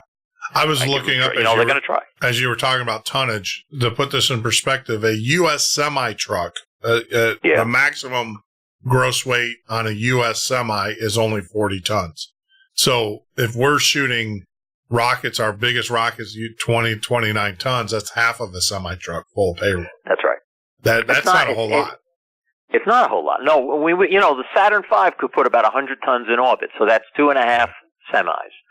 So that doesn't sound like a lot when you think about it, but it's rocket science. This isn't easy. It's one of the limitations we've had all along about getting into space, because it's very expensive to put even small payloads up into orbit.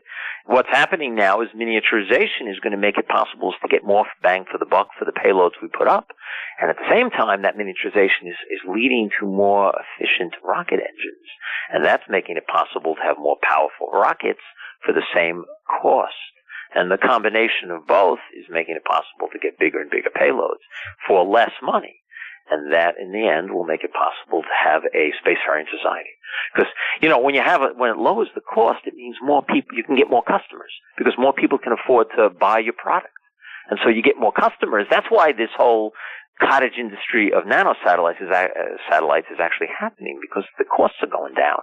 And so new companies can get investment capital because it's more realistic to invest in them. People see, they can now afford to launch. And so they're getting investment capital. And, speaking of investment capital, you asked me about the foreign nations involved. And the one nation I didn't mention, which I should mention because you will be a little bit stunned at it, it's kind of like The Mouse That Roared, the book. Luxembourg is one of the biggest players in the commercial space industry, and they have actually put together, using their government money, they are an investor, the government of Luxembourg is one of the leading venture capitalists in the space industry worldwide. Wow. They have their satellite company, SES, is one of the main supporters of SpaceX. They want to have one of their satellites launched on a reused rocket because they can save money and it also improves the industry. But in addition, they're investing capital right now into asteroid mining, into new rockets from new rocket companies, into the CubeSat industry. This is Luxembourg, one of the world's leading venture capitalists. So while we talk about the space programs of China and Russia and Japan and India, probably the most influential space program in the world is the investment capital program of Luxembourg, which most people are unaware of. But they have a space program, but they don't have launch capability. They're renting or leasing or buying space. No, they build satellites. Their company builds satellites, and they buy rocket capacity. But they're also investing in companies that are going to try to mine the asteroids, and they're investing in companies that are making different kinds of satellites, and they're investing in companies that are making these small rockets, the small sat rockets that I mentioned earlier. Gotcha. And so they're a major player and very influential, but they're doing it using the private model rather than the Soviet government program model. Sure. And it's interesting because what it does is it's an interesting way think about it. You're a citizen in Luxembourg and you pay your tax dollars, and your government is using those tax dollars to invest in private industry to make a profit, which will go back to you as a taxpayer. Basically, you're a stockholder there. It's a very interesting model, and I find it's just interesting, and it's influential. It's making a big difference in the space industry without question. Which is funny because it's not funny. It's great because I always said the United States. You and I as citizens are richer than the United States if you think about it, because the United States doesn't produce anything. There is no, they don't make anything back that makes money. The government. The government doesn't. Right. There's no venture. Even supposedly the post office, right, which is an agency. They lose money. There is none. That's funny that Luxembourg is doing. Well, and they're doing it for profit. Yeah. And they've been doing this for about 25 years, very successfly for profit. And under the radar. They run their operation like a corporation for profit. It's very intriguing. And anyway, so I thought I'd throw that in. Most people are not aware it even is. I would never think. I mean, it's awesome to hear that they are doing that, and what do you expect? I mean, they're beholden. Luxembourg has always had, though, a policy where they are beholden to their people. I mean, they definitely take that at heart. I mean, let's talk about the breakup of the banks and stuff. I mean, Luxembourg and Greenland. They were pitchforks and torches, outside of going, why did you fall for these bonds? But that's another topic for another day. I want to get back. We have a couple questions in the chat room, so I want to make sure that we address those. So obviously, there's a reason why we are not working together with other countries. I think we kind of, one of the questions is there's too many are wanting to go to space on their own instead of working together. Same as with cancer research. Why is that? I hate this concept of international cooperation and let's all work together. Yeah. I hate it. I despise it. I want to puke when I hear it. I'm being diplomatic right now. Yeah, I gotcha. It does not work. Too many chefs. I want to see competition. I want every one of these countries, every one of the private companies to be competing with each other, which gives them incentive to be creative and do better. The International Space Station is the poster boy of the failure of international cooperation, because I mentioned before, the only reason you put human beings in a space station for a long period of time right now, the only real reason to do it is to figure out the engineering and medical problems and solve them to developing interplanetary vessels that you can go to other planets. That's really the only reason you do it. But the International Space Station, built as a cooperation of nations, does that actual task terribly.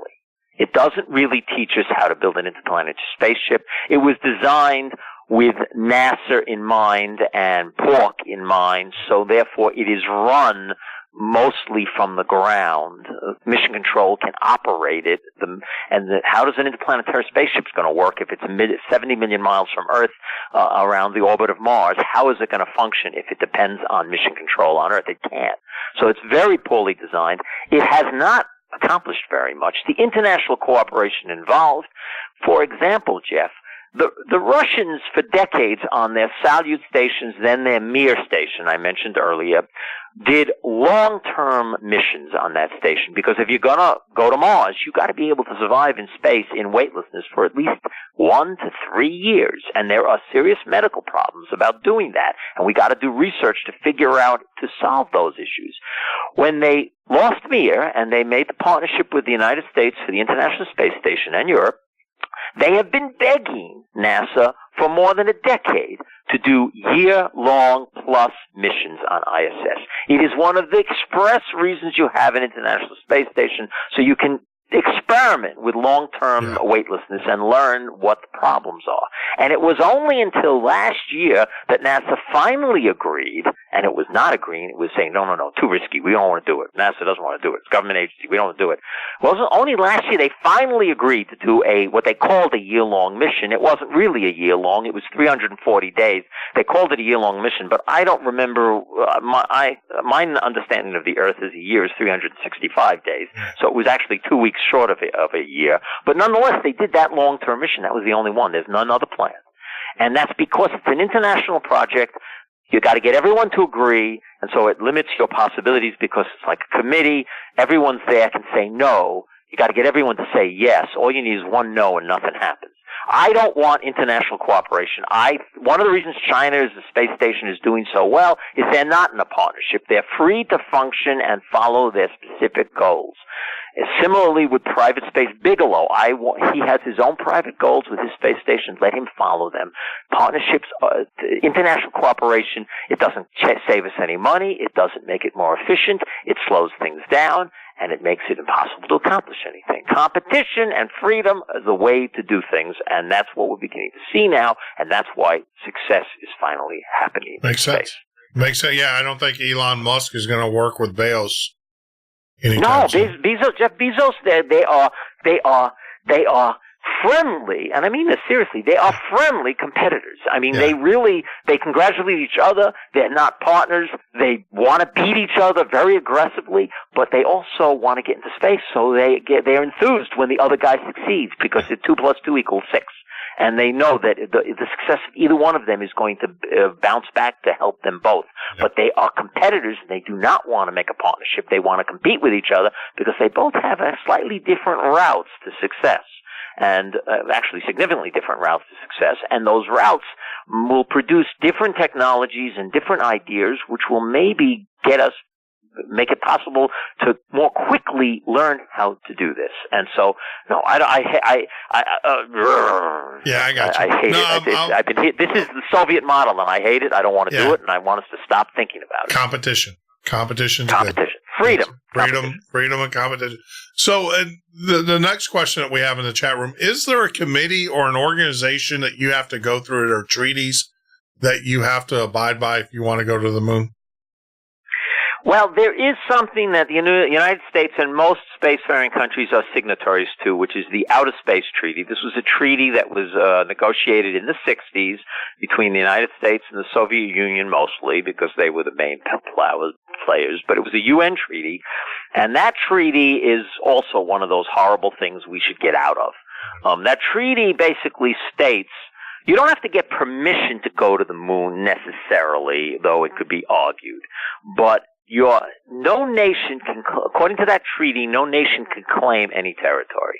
Which means that if you're a private entity wanting to set up a mining operation on the moon, let's say, you can't depend on the legal framework of your nation. So the United States, an American citizen who sets up a mining operation, it's unclear does he own the property? The American law will not apply to him. The only law that might apply is UN law, and I would dare anyone to tell me if UN law is going to be beneficial in those circumstances. Yeah, I heard that the space treaties are set up like maritime law.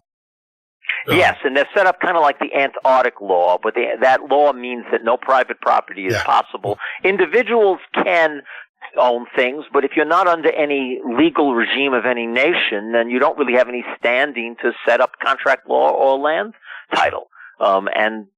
So it's a really bad law. At some point, I'm really hoping the United States will finally say to heck with it and pull out of it and allow us to start claiming proper land. And then the competition gets very aggressive, but that's okay. It is possible. The European powers, when they settled the colonial movement in the 1800s, yes, there were wars, but actually not very many. The 1800s was actually from Napoleon to World War I, almost 100 years of no major European wars. Oh. So they did that colonization without much violence, and I think it's the same thing what happened in space. Yep. Well, there you go. Well, this is actually a good time to take a break, Robert. Before we go to the break, there's one question. This will give you time to look it up if you don't know. The Morpheus Project. Someone wanted to ask you if you've heard of that and what do you think about it. And Robert, can you go another segment? Are you okay? Because I'll go one more. You'll go one more. Okay. So we'll take a quick break, and when we get back, we're going to be talking with our very special guest, Robert Zimmerman. Got some questions. If you have some questions to ask him, make sure you get it into the chat room here on YouTube. We'll take a quick 3-minute break, and when we get back, we'll complete our conversation with our very special guest, Robert Zimmerman, on the Midnight Ocean radio show and podcast.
Midnight Ocean with Jeff Norton on the Paranormal State Radio Network. That is right, Andrew. This is the Midnight Ocean radio show and podcast. I am your host, Jeff Norton. You can join me here live every weeknight from 10 p.m. till 2 a.m. Eastern Standard Time, or on the web at www.themidnightocean.com. If you guys are listening to the show on your smartphone, we do have two applications, one for iPhone, one for Apple, or for Android, I would say. Not the Android 7.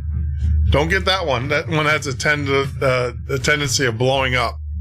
But if you are listening to us on an Android device, make sure you download those applications that are appropriate for your operating system. And the reason being is that will allow you to receive the shows automatically. That's right. They will automatically download it to your smart device. You can carry it with you if you're on the train, plane, automobile, whatever you're doing, hands-free. We would appreciate that as well. And of course, if you're joining us on Facebook, make sure you type in The Midnight Ocean and share the live feeds with your friends and family. We would appreciate that.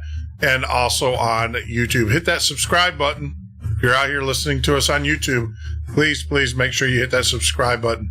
Now, after I will tell you the last segment of the show, I do have some comments from some of you listeners out there, and I want to go over those with you guys and share some of the great comments that we've received. They've all been great comments. Some of them are a little bit more critical and stuff, but we're in this together. But we will take care of that in the last segment, I promise you. But right now, I want to get back to our guest, Robert Zimmerman, as we wind up this evening with him. And Robert, I appreciate you coming on the show and spending the time and your expertise with me and the listeners. It has just been a phenomenal show. It's my pleasure, Jeff. I always love to talk about this stuff. You can't shut me up. I just can't. That's it. So the Morpheus Project, you hear anything about it? Know anything about it? Yeah. Then I had to look it up to remind myself. Morpheus Project is one of those NASA developmental projects that it's both good and bad. NASA does a lot of these kind of things. What they were trying to do is develop autonomous vertical landing technology to go up and down, to learn how to, vertically land and using robots, which is kind of what SpaceX, by the way, does with its first stage. And this was from starting in 2010 through about 2013. They did a few, in a very small scale, testing small vertically takeoff and vertically landing technology, software technology, and rocket technology. And part of it was also to try to use it with more environmentally friendly fuels, using methane, for example, because it's less harmful. And the technology for doing that, methane and oxygen, is now actually on the cutting edge. SpaceX is trying to develop that with its new Raptor engine. They're not the only one. So is Jeff Bezos's Blue Origin's trying to develop a methane oxygen rocket as well. Not only is it environmentally friendlier, but you can massively get more power out of it. So this was a technology test project that NASA had in the early part of this decade. They flew a bunch of test missions. They had some crashes and some fires, but that's all right. It's an engineering testing mission, and to see if they could work, they hired some private companies to do the technology for them. But like most NASA projects, it wasn't actually being done with any specific purpose in mind, other than to experiment. And so once they were finished, okay, we're finished. They publish a few papers, and it gets shelved. Nothing happens with it. Some of this technology, I'm sure, was immediately grabbed by companies like SpaceX and as used by SpaceX in their first stage attempts to land autonomously. I'm sure of that. And some of the methane and oxygen technology that these engines were, the technology development here, is being used by Jeff Bezos' Blue Origin. I'm sure of that, because all NASA patents are open and available to everybody in the world. SpaceX is probably doing the same thing. This is probably one of the better programs this is the kind of stuff NASA should do routinely, because it provides technology that other companies, private enterprise, can possibly take advantage of and use. The negative part of it is typical of a lot of other previous NASA programs like this. I'll use the inflatable module concept as an example that Bigelow ran with. NASA does a project like this, and then they're done. And do you ever see it being used? Well, until private space came along in the last decade, no, nothing would ever get used. NASA wouldn't pick it up. When the NASA engineers came up with the concept of inflatable space station modules, they worked out the design. They proposed the design to use an ISS, and NASA said no, we're not going to use the design. So that was shelved. And it wasn't until a private company came along and said, hey, we may be able to make this work, that it finally was used. And so here's a case where NASA did some development, and it's timed in about the right time for private enterprise to maybe take advantage of it, and that's the good part of it. Wow. One of the things, we talk about SpaceX with why do you think there's such a I mean, let me back up here. We've had SpaceX missions before blow up, via, after launch or while they're in the ascension phase. Why is the last pad accident or explosion, why is there such a focus there? Do you actually think that there's some, I know that Elon came on and said that he's not ruling out sabotage. Well, they did rule out sabotage, but they didn't rule it out in the initial investigation. They have to look at all possibilities, and they found, and he said this, they found that shooting a bullet into the tank, they could duplicate exactly what happened. So therefore, it was a concern. Could this have possibly been the cause? They have ruled it out for a whole variety of reasons. They're glad of that. It's both good and it's important to do that. You have to know what really went wrong. They're beginning to get an idea of what the problem is.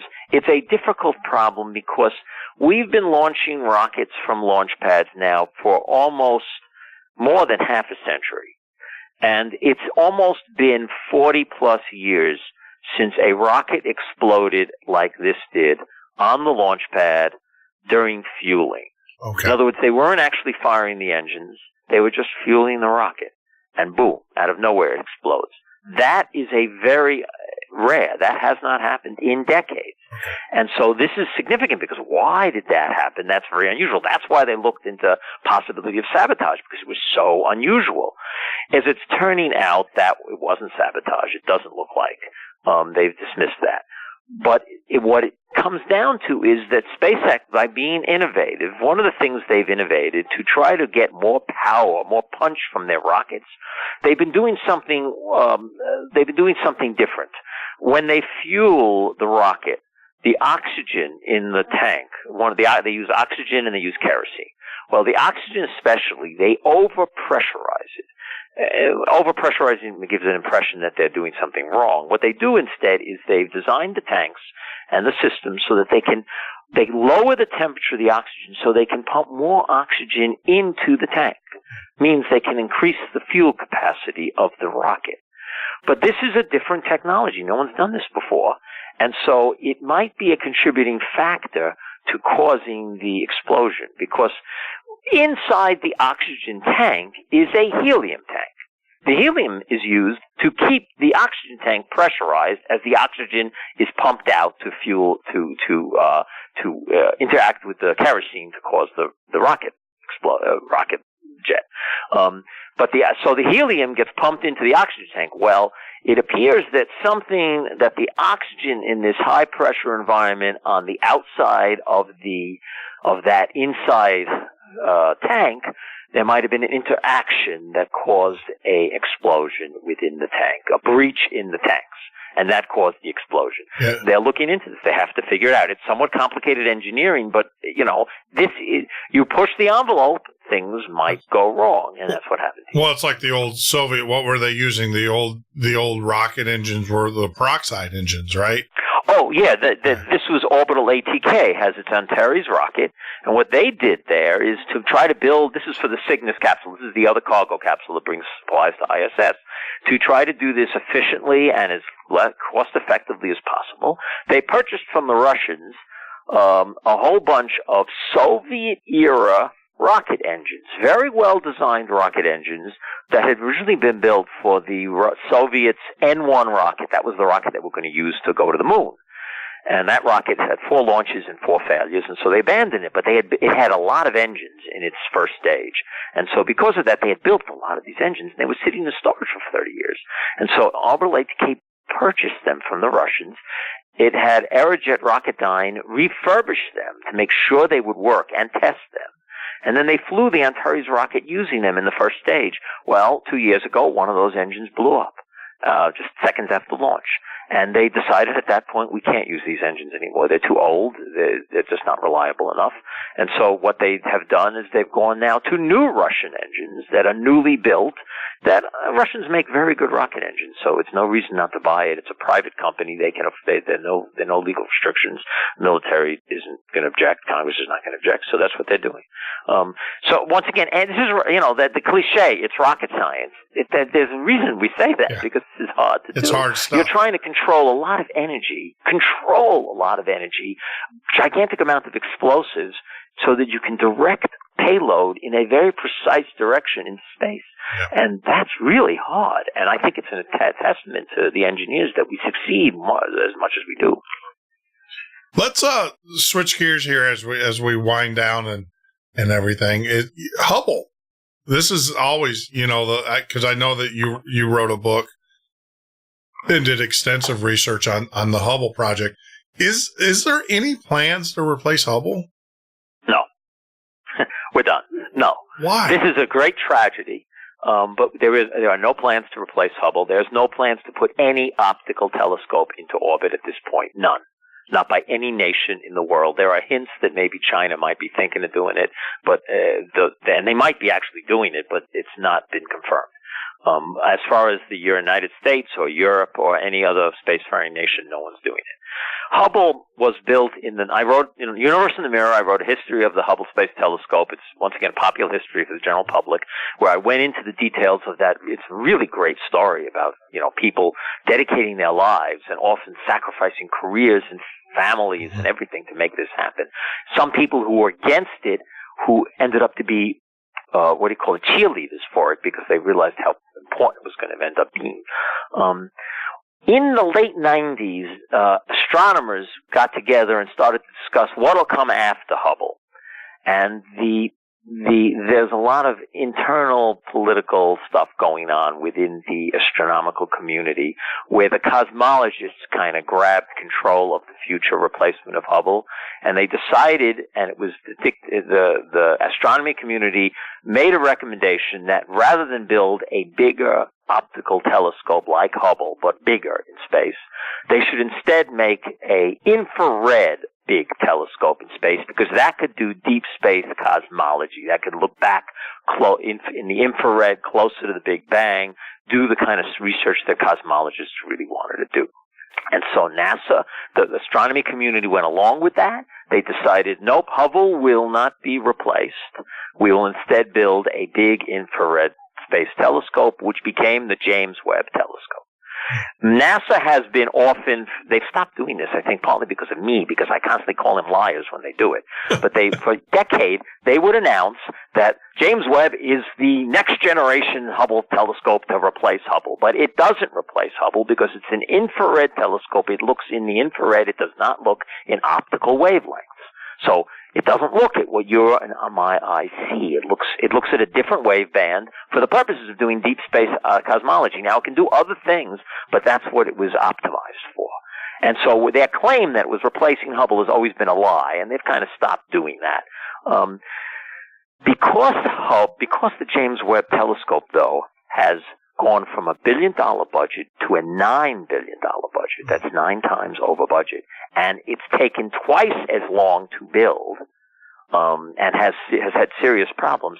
It has basically eaten, and this is the term that Nature used in one article, I thought it was a great term, it has eaten the astrophysics budget out of NASA. There's no money to launch any other astronomy telescopes, pretty much.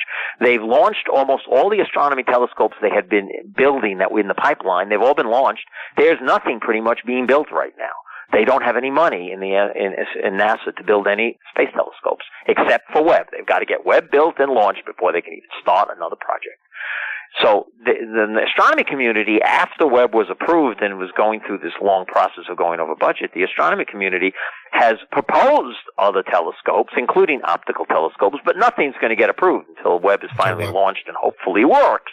Hopefully works. That's another story entirely, whether it will work or not. Yeah, so Webb... Other nations there's no one else in the game right now. So if Hubble goes, we do not have an optical telescope. And when's the end of life? I think it's outran its life, correct? Well, Hubble, I like to call Hubble the telescope that will not die. Yeah. Hubble was launched in 1990 with a 15-year mission. 15 years, all right? So that would be '05. Well, they've done, Hubble was also very wisely designed, and this will get us back to James Webb Telescope.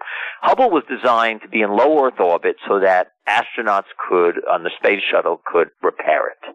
And it even could be now repaired with robots because it's in low Earth orbit and it has a grapple so you could put a robot attached to it. So there's possibilities of that in the future. So because of that maintenance capability, Hubble was constantly upgraded through its first 20 years of life. So that by the time the last shuttle mission finished with Hubble in '08, none of the instruments that were launched with the telescope in 1990 were on the telescope anymore. Everything had been replaced with state-of-the-art over time. And everything. And so when they left Hubble in '09 after that last shuttle mission, Hubble was a state-of-the-art instrument with multiple cameras, multiple spectrographs, multiple instruments in all wavelengths to do a lot of great stuff. And in '09 they said, this is going to give us another 5 years.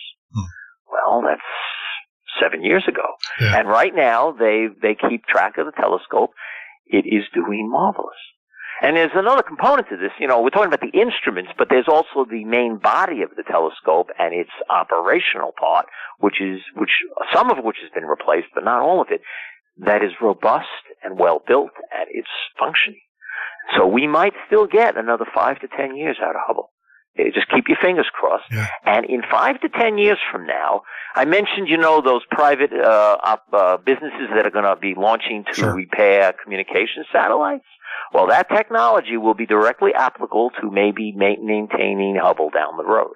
And I predicted they attached a grapple to it so that you could put a deorbit engine on it because according to the Outer Space Treaty, it's big enough that it'll hit the ground. So you have to control its descent when it's going to burn up in the atmosphere. So at some point and NASA has this in its pipeline, someday you're going to have to build a deorbit mission that'll dock with that'll grab the telescope and provide it an engine to deorbit it. And I predict when they do that, they won't deorbit it, they'll raise the orbit. And there will be maintenance missions to repair it because we have nothing else in the works. What? I mean,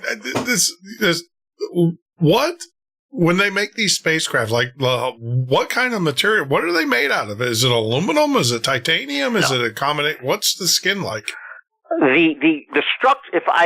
I'm not an engineer and I haven't dug all the way into this, but my understanding is that the structure of Hubble itself, the body of it that holds the mirrors and the instruments, the main structural body of the telescope is carbon fiber, which is,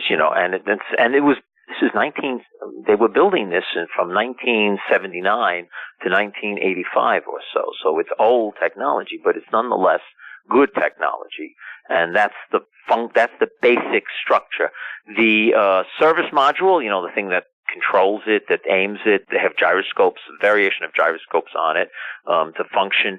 The original gyroscopes, there were 6. You need 3 minimum. They kept failing. They've gone through 3 different generations of gyroscopes during the 90s and aughts when astronauts were visiting the telescope. They would constantly replace gyroscopes with a new generation of gyroscopes. The last set they gave them is probably the best set of gyroscopes ever built. And they're moving parts, and they spin very fast. And so they wear out, and they are the most prone thing to fail. They are functioning so far. As far as I know, they're functioning well. And they have 6, and they're still all operating. Yeah. If you know, the Kepler telescope that was looking for exoplanets, it's still functioning in space, but it can no longer do what it was originally planned to do because its gyroscopes failed on it. And that was a much more modern technology. So it's comparable technology, actually. So Hubble could go for, I think it can go for another 5 to 10 years. Yeah. 5 years, I think, for sure. And I think sometime in the next 5 to 10 years, we will have technology that will maybe keep it going longer. And I hope so, because we have nothing else in the works. So the like the SpaceX, are those, is that a carbon fiber as well? Well, I mean, it's an interesting question. Their first stages right now have probably carbon fiber in them, but not a significant amount because it's very expensive to build. However, there's been rumors in the space industry mill about SpaceX signing major contracts with carbon fiber manufacturers for a large amount of carbon fiber. And the rumor mill says that the reason they're doing that is that as they develop the first stage into a reusable vehicle, they're going to want to make it more robust. And instead of building first stages you throw out, they'll be building a fleet of first stages that they'll just reuse over and over again. And if it's a fleet, you want it to be more stronger and more efficient. And carbon fiber is very light. And so that's the rumors, at least, that they will be putting more carbon fiber into their rockets in the future for the purposes. You might spend a little bit more money up front to make it more robust, but if you're going to reuse it multiple times, it's worthwhile doing that. Well, yeah. And that's, I think, where they're going. You can make a choice of putting 2 or 3 tons worth of material in your rocket, or 2 or 3 tons worth of, cargo. Yeah, that's exactly right. I mean, the carbon fiber would also give them a greater payload capacity, and it would also give them greater margins for returning the first stage to the ground, because there won't be as much weight in that rocket. So there's a lot of economic components here, but once again, I go back to the economics. They're thinking in terms of profit and cost, and so that dictates how they think, and that forces them to innovate in a creative way that makes their capabilities go up, and that is beneficial for everybody. That's beneficial for the customers.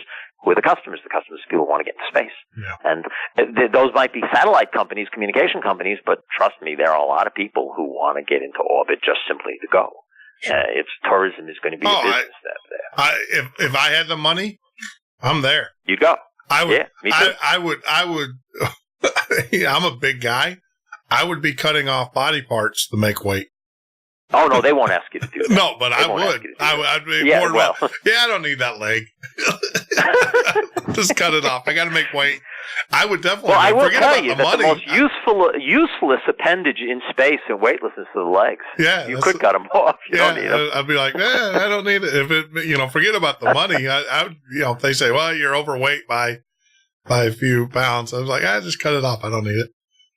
Actually, what they will do is say, oh, so you weigh an extra 50 pounds, huh? Yeah. Well, it's about $2,000 per pound. So you just have to pay us more. That's what they'll say. Exactly. But so I saved the most controversial for the last, Robert. You could have done it first. Yeah, well, it's because it's more political in nature. What do you think about NASA getting into this whole climate change fight? Oh, people should go to Behind the Black and do a search on Behind the Black, my website, for climate change, and they'll see a lot of articles.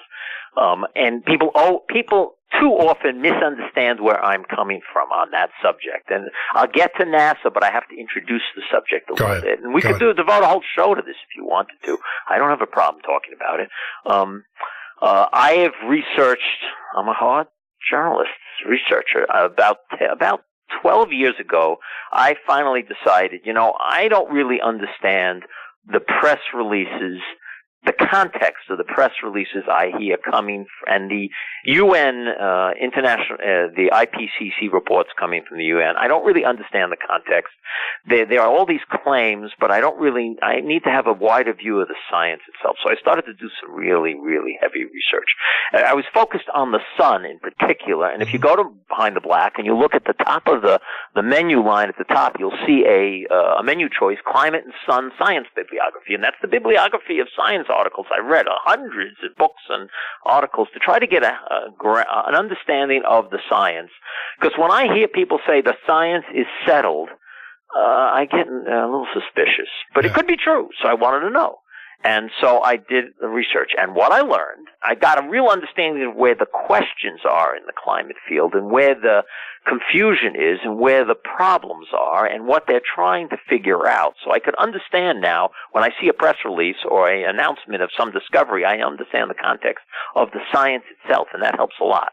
But what I learned is that this is a very uncertain science, that they don't have enough information yet to have any kind of make any kind of real policy decisions, that they do not understand how the climate really works because there are enormous uncertainties in a number of major factors that influence the climate, things including pollution, the sun, volcanic activity, carbon dioxide, other global warming. Carbon dioxide is a trace gas in the atmosphere. Carbon dioxide is not the predictor for global warming. It's not the cause of global warming. That's a lie that is passed off.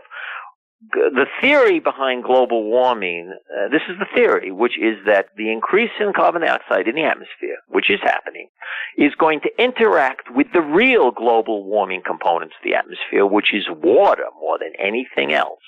Water is really what warms the atmosphere. And in fact, we already have global warming. If there was not so much water vapor in the atmosphere would be about 20 degrees colder. And so the water is the real component here. And the theory is that the carbon dioxide increase will interact with the water to produce factors, feedbacks that will cause the atmosphere, the water, to help retain more temperature in the atmosphere. That's the theory. But that's a theory. And it has not been proven. And the data that's coming in is not proving it true. It's just uncertain. The climate hasn't warmed in lockstep to the temperature, and as predicted by the models of this theory. And so that there's some factors in that theory that they do not understand yet. And I could talk hours, we don't want to do that, but I could talk hours about that subject, about where the uncertainties are. Now, what people misunderstand about my position is that I'm not saying that global warming isn't happening. I'm not saying that carbon dioxide is not increasing in the atmosphere. The carbon dioxide is increasing in the atmosphere, but its effects we do not yet really know.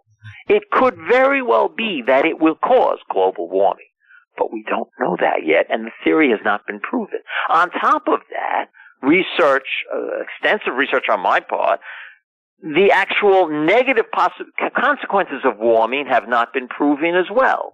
If you really research that in detail, increased carbon dioxide in the atmosphere and warmer temperatures are not necessarily going to be a bad thing if they do happen. Yeah. Because they will increase the growing season, and plants love more carbon dioxide in the atmosphere. And in fact, there has been a greening of the planet in the last 25 years, possibly, we don't know this, possibly because of the increase in carbon dioxide. Yeah. Now, having said all that, now let's get back to your question, Jeff. Oh, are we getting to a break here? Do I need to hold the answer? No. This is actually all ours. The last 2 hours, we don't have any commitments to any radio station. Oh, so okay. There is a break listed here, but if you want to go, we can keep going. No, we can keep going. If you want to take a break, just let me know. This is all yours. All right. So getting back to NASA. When NASA was first established, NASA was the experimental agency. NASA's principle was to experiment in how to build weather satellites, how to put satellites up to observe the Earth so we could understand the Earth and the weather and climate better. Once they learned how to do that, climate research was supposed to be handed over to NOAA. NOAA was the operational agency that launches the climate satellites, the weather satellites. Right. Well, most of that, the weather stuff, has been transferred over to NOAA. But when it comes to climate stuff, NOAA and NASA kind of both want to do it. It's turf, it's money, it's lobbying, it's pork. And so they both do launch satellites. The Obama administration, I've said positive things about the Obama administration when it came to manned space, but I will say here they have decided to try to make NASA a climate global warming advocate and focus on too much of NASA's research on climate research. That research should be done in NOAA. It's more appropriate, I think, to be done in NOAA anyway. On top of that, that research is important, but too much politics is now corrupting the field of climate science, where we're not sure the data we're getting anymore from agencies like NOAA or NASA is reliable. I've got posts on Behind the Black, repeated evidence that the data sets that they hand out have been tampered with. If you compare the measured data versus the released data that they have adjusted, they consistently, and this is 100% consistently adjust the data to cool the past and to warm the present, to create the impression that the climate is warming.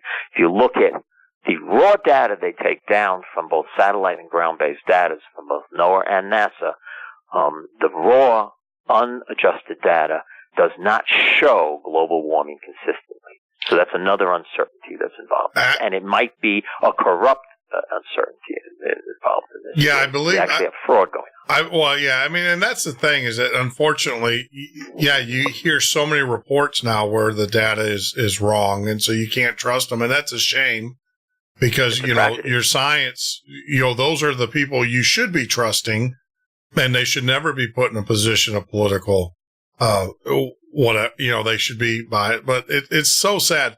I mean, you and I know you're a ham operator. I am a pseudo ham operator. In other words, I've run hams and wasn't supposed to. And I always had ham operators with me, let me say. So I'm within the guise of their licenses and everything, playing around with software radios. The thing is that, we, use the sun. The sun cycles are very important to ham operators, and any ham operator will tell you the sun cycles are diminishing. Long wire is very hard to do, where back in the 60s, 70s, it was easy to do. We can't bounce. You can't skip off the ionosphere like you can because we're not having the solar activity. And I do monthly updates on Behind the Black of the sun cycle, the solar cycle and the sunspot cycle, and I've been tracking this now for more than a decade. I will tell you this. As far as I know, I was the first one to publish an article with Sky and Telescope back around 2005, pointing out that the sun's sunspot activity seems to be going down. And scientists have recognized this, and we do not know enough about the solar cycle to even predict what's going to happen next. The sun has an 11-year solar cycle. Mm-hmm. We have historical evidence that suggests a correlation between low sunspot activity and cold weather. Periodically, I should say periodically, we know of at least every few 5,000 years, the sun goes through what they call a grand minimum, where you go through a period of several decades, 6 or 7 decades, maybe a century long, where there pretty much is no sunspots at all. The sun gets very blank, essentially, and those correlate with colder weather on the Earth. How one does the other is not really understood. There's uncertainties there, but there is a correlation. And interestingly enough, the sun in the last decade has been less active, and interestingly enough, in the last decade and a half, the global temperature of the Earth has stopped rising. Now, is there a connection? We don't know yet. There's theories. I'm a hard scientist, so I'm into hardcore journalism here. I know where the uncertainties are. There are theories. One of the theories is that when the sun is not very active, it allows more cosmic rays to hit the atmosphere. The cosmic rays interact with the water vapor in the atmosphere to produce more clouds. More clouds reflect sunlight. It means the Earth gets colder. That's one theory. It has been tested at CERN using the Hadron, collider, doing particle physics, and they find that yes, it is possible. Is it proven? No, it isn't proven. We don't really understand. We don't know, is the sun going to go into a grand minimum? It might. There are some solar scientists who actually believe that's what's going to happen after this solar cycle, but it's not known. We don't know what causes solar grand minimums yet. We don't really understand what causes the solar cycle itself yet. So there's uncertainties. We don't know. And now, go ahead. Well, as I say, I was reading an article, and I don't know if you saw this. I think it came out of space.com. Where they actually said that there are no last week there was no sunspots. Well, yes, we've been ramping down from solar maximum the last 3 years, and in July we had the first long period with no sunspots since the beginning of the solar maximum 5 years ago. So for the first time in about 4 years, we had a period of almost 2 weeks with no sunspots. But that's part of the ramp down to solar minimum. We've had spots, but the numbers keep going down, and that's actually perfectly expectable. It's nothing unusual. What's interesting is that the solar maximum itself that happened 4 or 5 years ago was significantly weaker than predicted, and it's the weakest solar maximum we had in 200 years. 100 to 200 years, depends on your interpretations of the data. And so, and then there are some solar scientists who say this is a precursor to a possible grand minimum where there'll be no sunspots and no solar cycle basically for decades. And once again, it correlates with cold weather on the Earth, but they don't know why. And, maybe not. We've never experienced such a thing before when, with the last grand minimum occurred literally, we started literally the day Galileo invented the telescope. And so we finally get a telescope and we go through a century of no sunspots. So there was no real understanding yet of the solar cycle to study the sun when the grand minimum occurred, the first minimum, the last minimum. And so when sunspots appeared finally with telescopes in the 1700s, it was like, oh, we hadn't known this would happen every 11 years. And they couldn't go back and look at what had happened, and the technology wasn't really there. So this is unknown. The whole climate field is a field of great uncertainties in every way, and anyone who says the science there is settled is usually a politician and not a scientist, or is a scientist who's faking it and really is a politician and is a liar. Or they have seats. They have seats on Gore's climate exchange. They're trying. A lot of them, they make their money from getting grants from the government to do research, and the government right now wants global warming because it's a crisis, and you never let a crisis go to waste. And so you create a crisis, and therefore you can raise money from taxpayers, and then you give it out to your friends in the science community. And, you mentioned science. We expect truth from scientists. One of the greatest contributions of science to the human race is the concept of the search for truth. Yeah. And the idea that scientists will search for truth no matter what, and you never fudge the data. The data rules. You cannot let your biases influence you. And this is one of the most important contributions to Western civilization that came about at the Renaissance and established modern Western society. And if we allowed ourselves to lose that, and climate field is allowing that to happen, it is a tragedy beyond words. Yeah. Because it means that search for truth will be lost within the field of science, and you can't accomplish anything if that's not your real goal. You can't learn anything. Well, and I think it's, how do I say this? I was shocked when I was out at your website, Behind the Black, and you talk about truth, where you actually had an article. And for those that want to follow you, they can go to behindtheblack.com. But you had an article where a computer generated a research paper full of bunk. Yes. And submitted it for peer review, and it got accepted. Yeah. Now that's not climate change corruption. No. That's a different kind of corruption. But I'm just saying. But that's where science is getting corrupt. Yeah. Go ahead. I'm sorry. Well, no. I think that's the case in point. It's. I mean, it's almost like these periodical reviews and stuff is more about the submission fees. Because I've heard that from a lot of my professor friends that it's all about the submission fees now than it is the science. Yes. A lot of one of the claims of the global warming advocacy crowd in the climate field is that papers got to be peer reviewed, but peer review is no guarantee of good science. Yeah.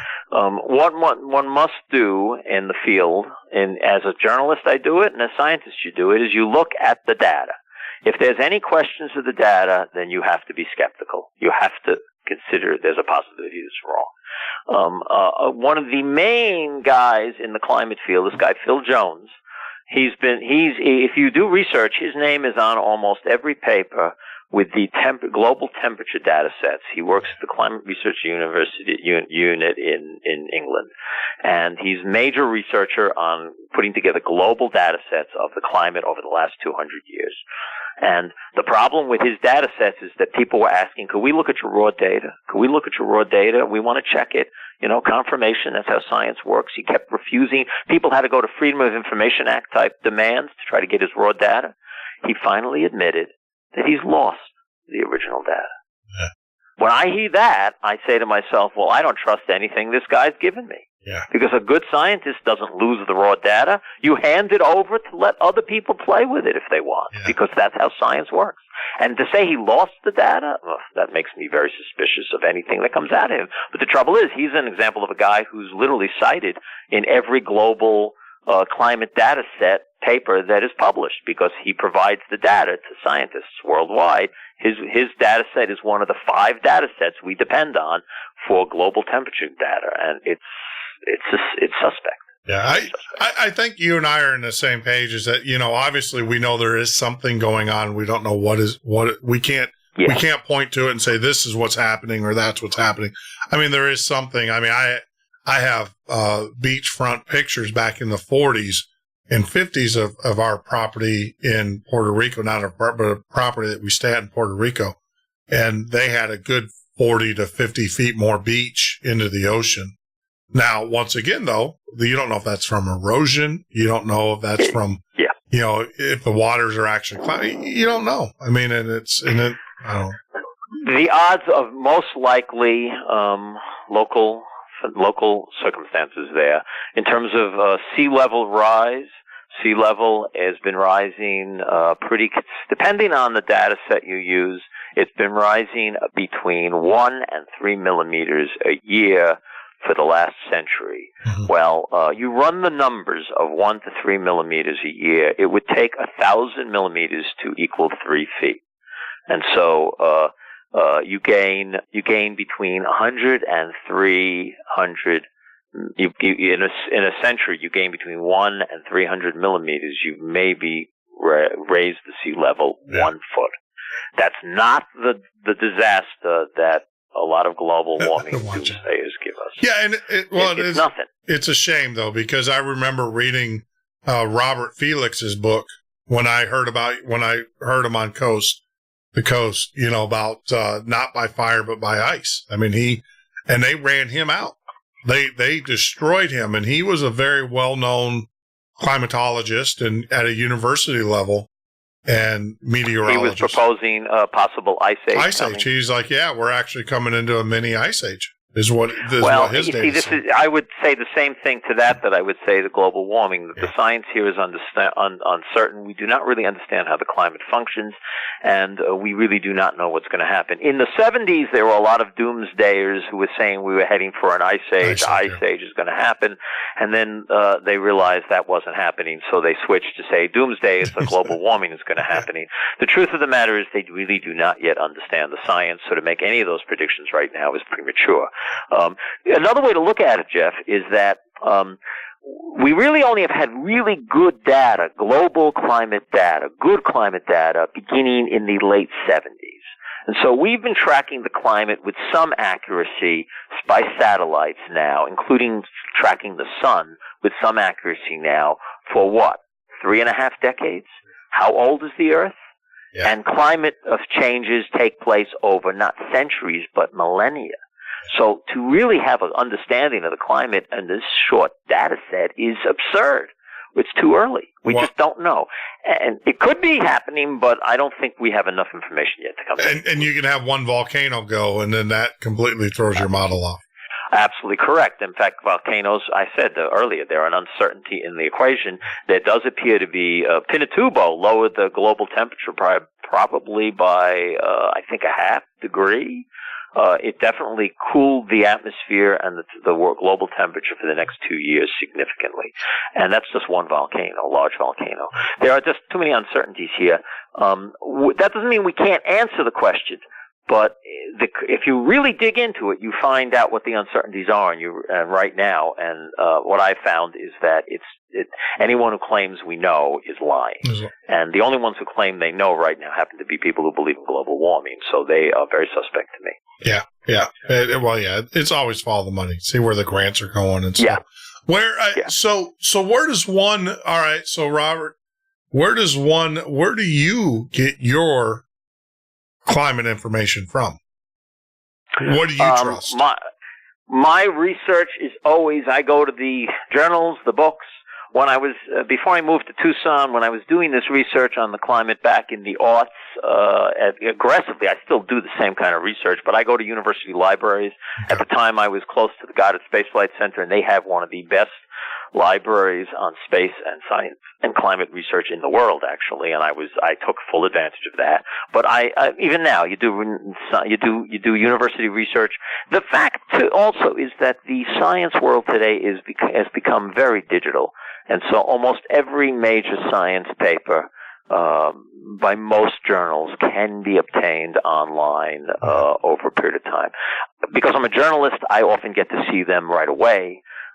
Any ordinary citizen might have to wait a year, but usually they become available online. Google, for example, has its Scholar search, so you can search for actual papers. And so I read the actual papers. I've read a lot of the actual research books on climate to try to get an understanding of the field itself. What are the scientists arguing over? Because I want to know where they stand. So I go for the hard science. I go for the real research, over time, you get a sense of where. One of the things I did, for example, is I actually did something I don't think anyone generally does. The Intergovernmental Panel on Climate Change, the IPCC, has released 5 different reports beginning in 1990, 90, 94, 98, 2004, and then 2007, and then 2013. I have read them all. These are hundreds and hundreds of papers. I actually went and decided I got to read these because I got to understand what they're arguing. And it was a very interesting.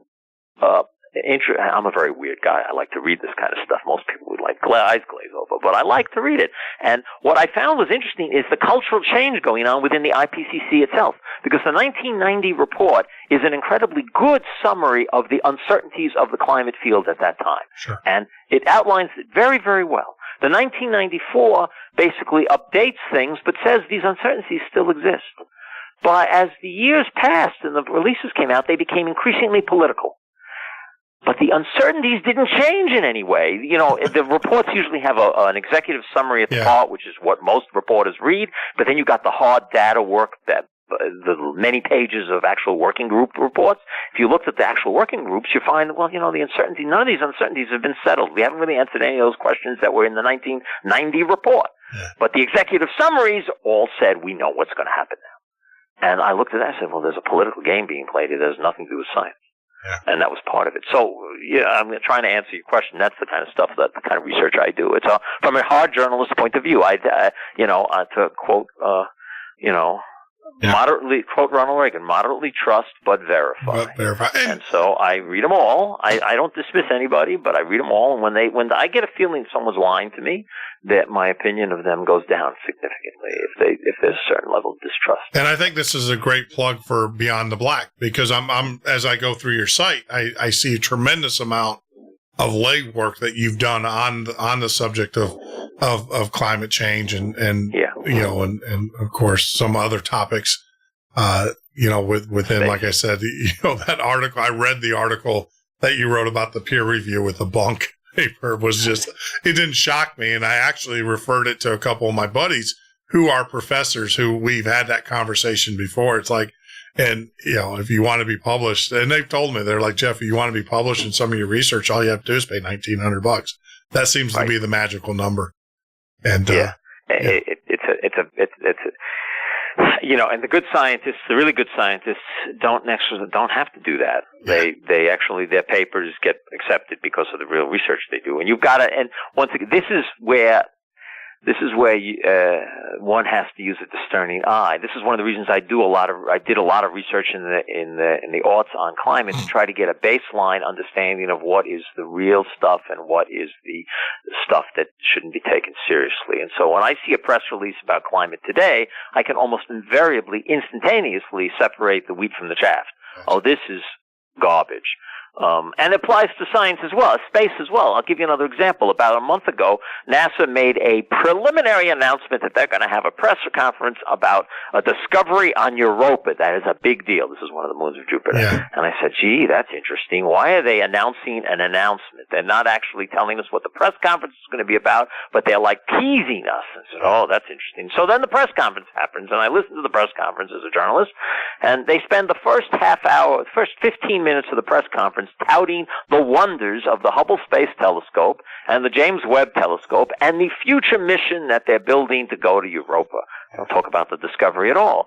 And then they just talk about the discovery. And what is the discovery? The discovery is kind of maybe, possibly, with a great deal of uncertainty, confirming the possibility that there might be geysers possibly coming out of Europa. Yeah. And now, that's not uninteresting, but this was very clearly not a real scientific discovery. This was a case where they wanted some vehicle in which they could plug lobbying pork, getting money for NASA for various. Their budget's running out and they needed more money for Webb.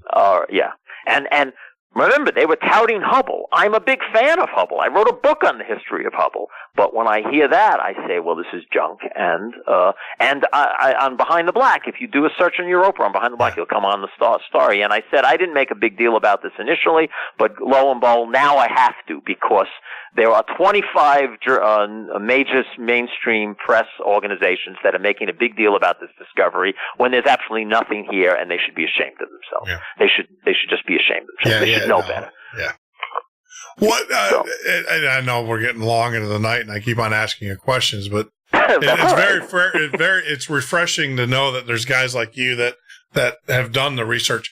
About 2 weeks ago, they said that one of the sun. We have a satellite that watches the sun. Did you hear about an object that went in front of it? Oh, well, okay. They have a whole range of satellites that study the sun continuously in a variety of ways. Sure. There's SOHO, there's Solar Dynamics Observatory, there's the stereo spacecraft that look at the backside of the sun as well, so we can get a 360-degree view, though one of them is not working. So there's a whole bunch of them.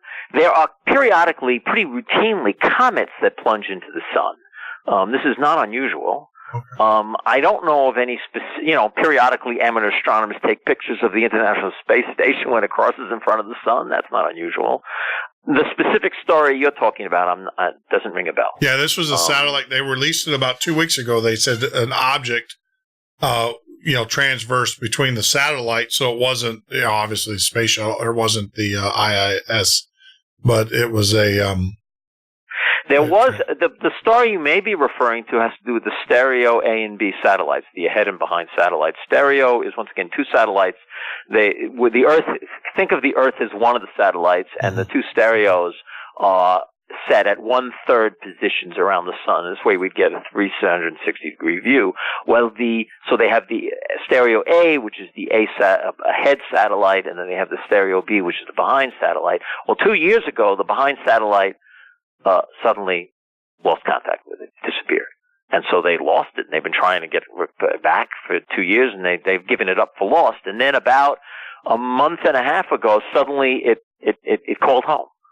And it has problems. The batteries were frozen. It didn't have a lot of power. They've been spending the last 2 months trying to get it working again, but they reestablished communications with it. And having lost it, it meant that we cannot see 360 degrees face of the sun. We only can see about 2/3 of the face of the sun. And to study the sun, you want to see all of the sun. Yeah. And so that's maybe what you're thinking of. I'm not sure anything else. No, it was like I said, it came out about 2 weeks ago. And I don't know if it came out of space.com or one of those sites.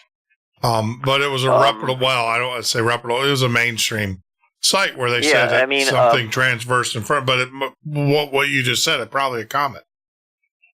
It probably was a comet. They see those pretty routinely. There was a comet that they had discovered. This might be it. There was a comet they discovered just prior to it plunging into the sun, and it was going to be unusual because they were going to be able to see things in this particular context that they hadn't seen in the previous comet dying example. So that might have been it. I didn't pay that much attention to that particular story because it didn't interest me personally. And it was, I will tell you that it is not an unusual thing to see comets. SOHO has probably discovered in its 20 years of operation more than 1,000 comets that plunge into the sun. And so it's not that unusual a thing. So when they made a big deal about this, I didn't take it too seriously. It sounded to me more like lobbying than anything else. Yeah. Do we have science that, because they're saying objects that come, in the direction of the sun we can never see, but it sounds like we do have satellites that can pick those things up. Well, the comets that they see them plunging from the side towards the sun. Any object that's coming directly from the sun, directly from it, it would be very difficult to observe, and they wouldn't see it. But what comes directly from the sun? I mean, anything, the gravity will pull things towards the sun. Objects that fly past the sun, that are coming kind of towards us, they're still going to fly past the sun, which means you're going to see them off the limb of the sun, on the horizon, off the horizon. Yeah. And we have plenty of instruments looking at that all the time. Yeah, we would see the tails or the, oh yeah, things like that. If you do a search on SOHO, do a search on the web, Google search for the word. I'll do it myself right now. SOHO and comets, and maybe add the word sun. And the first story that comes up, sun-grazing comets. SOHO and stereo sun-grazing comets. And you see another, this is in August. SOHO sees bright sun-grazing comet. That might have been it. SOHO discovers its 3,000th comet. This was in 2015. Yeah. This is not an unusual thing. I think that August 4th article, Death Dive, comet plunges the sun at mind-blowing speed. Sure. That's probably what you're thinking. Yeah, it was, it's not unusual. September, yeah, it was about that time. Yeah. And it's interesting because, one, it's telling them something about comets. It's telling them about the number of comets. They get a sense of the orbits they have. So it teaches them more about comets. And that leads to learning more about the evolution and the creation of our solar system, because comets are primordial. They're from the beginning. And so there's knowledge that's gained there, but it's not unusual for comets to crash into the sun. That's the one thing about that. Yeah, I'm going to have to, I'm definitely going to, one of the screensavers I was going to try to create, because I write software for fun, was actually take the live view, because they do have cameras on the sun 24/7, and to take the live view and make that a screensaver. Oh, that would be a very good one. So I can just, have it there, kind of like folding, like the folding, the DNA folding. If you go to the SOHO website, the SDO, the SOHO website, they have a whole range of different, images of the sun in a variety. The Sun Now page, I'm looking at at 8 different images in different wavelengths right now that is being downloaded on a regular basis, different wavelengths, and it's very cool. It's very cool. No, it's amazing stuff. And, any other questions from your audience? No, I think that was about it, sir. And this is, like I said, this is a time. Is there anything? And so the whole time you've been talking on YouTube, we've been putting up all of your books.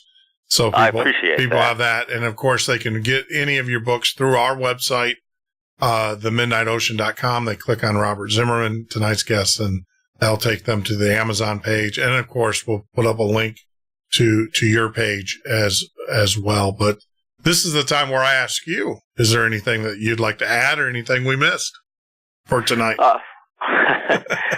Yes, you did, but I have no idea what it was. I would say that I would like people to consider looking at Genesis Story of Apollo 8. It's a new e-book edition that I put out 2 years ago that is available, by through my website or through any of the e-book vendors, and it's What's really nice about that versus the original publication in '98 is that I was able to make all the images that are color in color on the ebook version. Well, my old-fashioned book technology, you can only have a center color section, and only some images could be color. So I could really improve the book significantly. And I put in it was very interesting rereading that book in comparison to what I said in 1998 versus what has happened in the 20-some-odd years since. Yeah. And many things I said then are still applicable today, and that's really interesting. And if you want to know the context of where we are today, it's very important. That book tells the history of the space program in the 60s very well. Well, it was amazing. Like I said, the 4 book and your encyclopedia we have up there as well. And it was funny to hear you say that a lot of the predictions that they made in that, we find that they're not accurate. Yeah, but science is, it's a moving target, and that's why you have to search for truth all the time, because you have to think it possible. It's one of my mottos in life. Think it possible you might be wrong. If you keep that in mind at all times, you never get you don't get arrogant. You recognize you might be wrong about something, and then you can look and keep looking and find what the truth is. And even if you think you know the truth, think it possible you might still be wrong, because the universe is a wondrous place with mystery everywhere. Yeah, exactly. I mean, it's incredible. I'm fascinated by that. That's why I was looking forward to having you on tonight's show. And well, thank you, sir. Because I appreciate it. We'll definitely get you back. As we delve more and more into the climate debates. I definitely, after the elections, I want to hear where you think we're going to be going from a space standpoint. Okay. If they don't arrest me. Yeah. They'll shut me down first. Don't worry about it. Or they'll fly more I'll silent. see you in the cell. Okay. Yeah. They'll fly more silent helicopters over my house.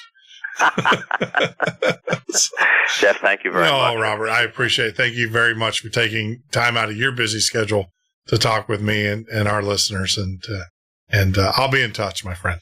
Okay, then. Thank you very much. Sir. Bye now. There you go. Robert Zimmerman joining us here at the Midnight Ocean. Wow.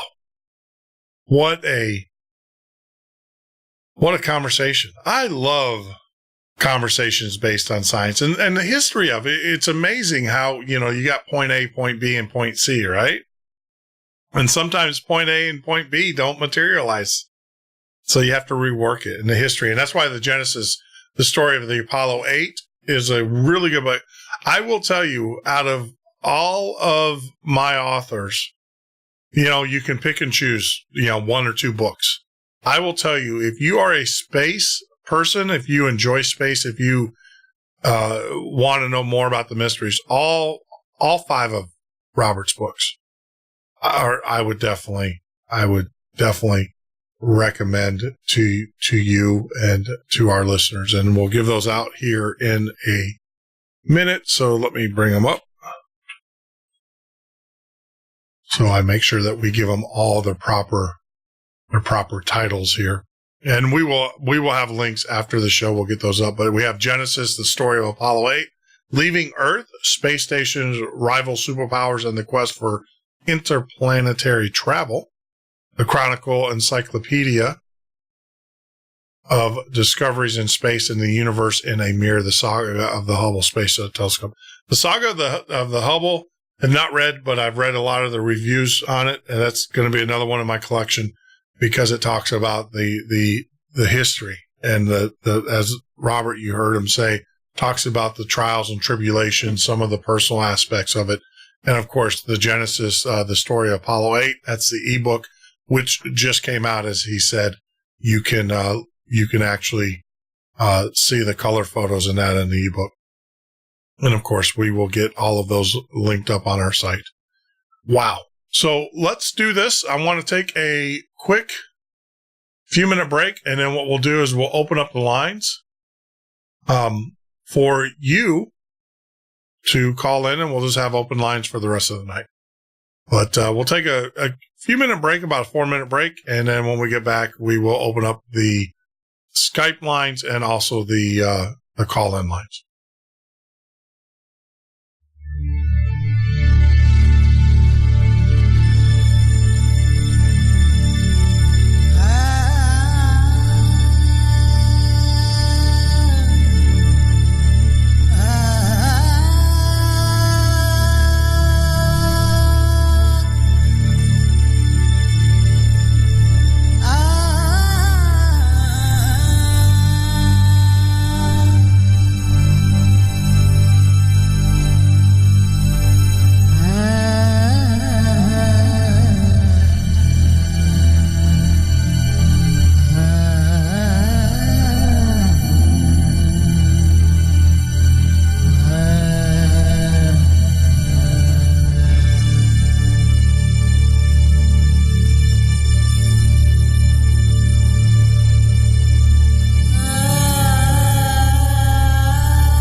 Ocean with Jeff Norton on the Paranormal State Radio Network.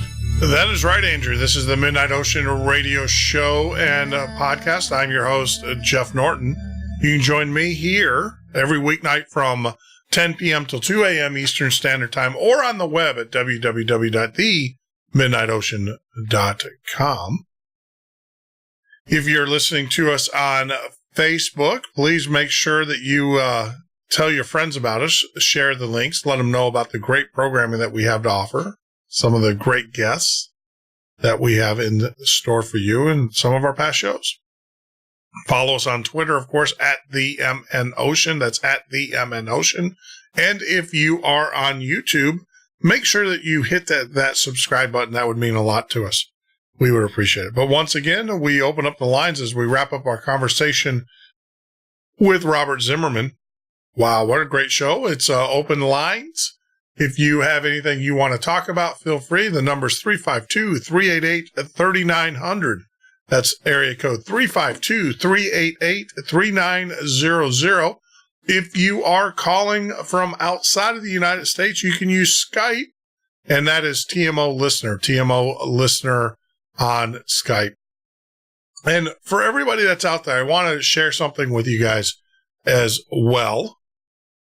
I have a real good friend in England his name is Alan. I'm not going to give you his last name.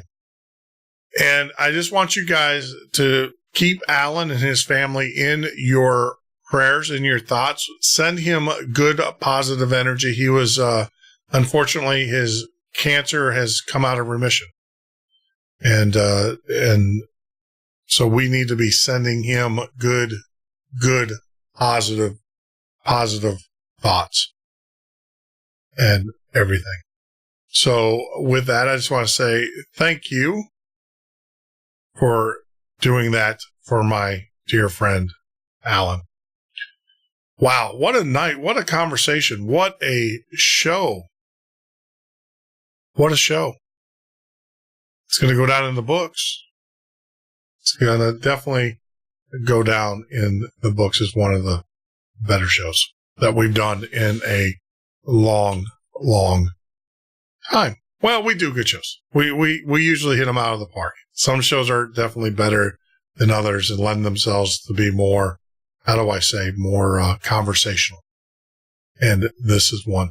One of the things, too, I do want to share with you guys, and I think it's very important that we do this. And I want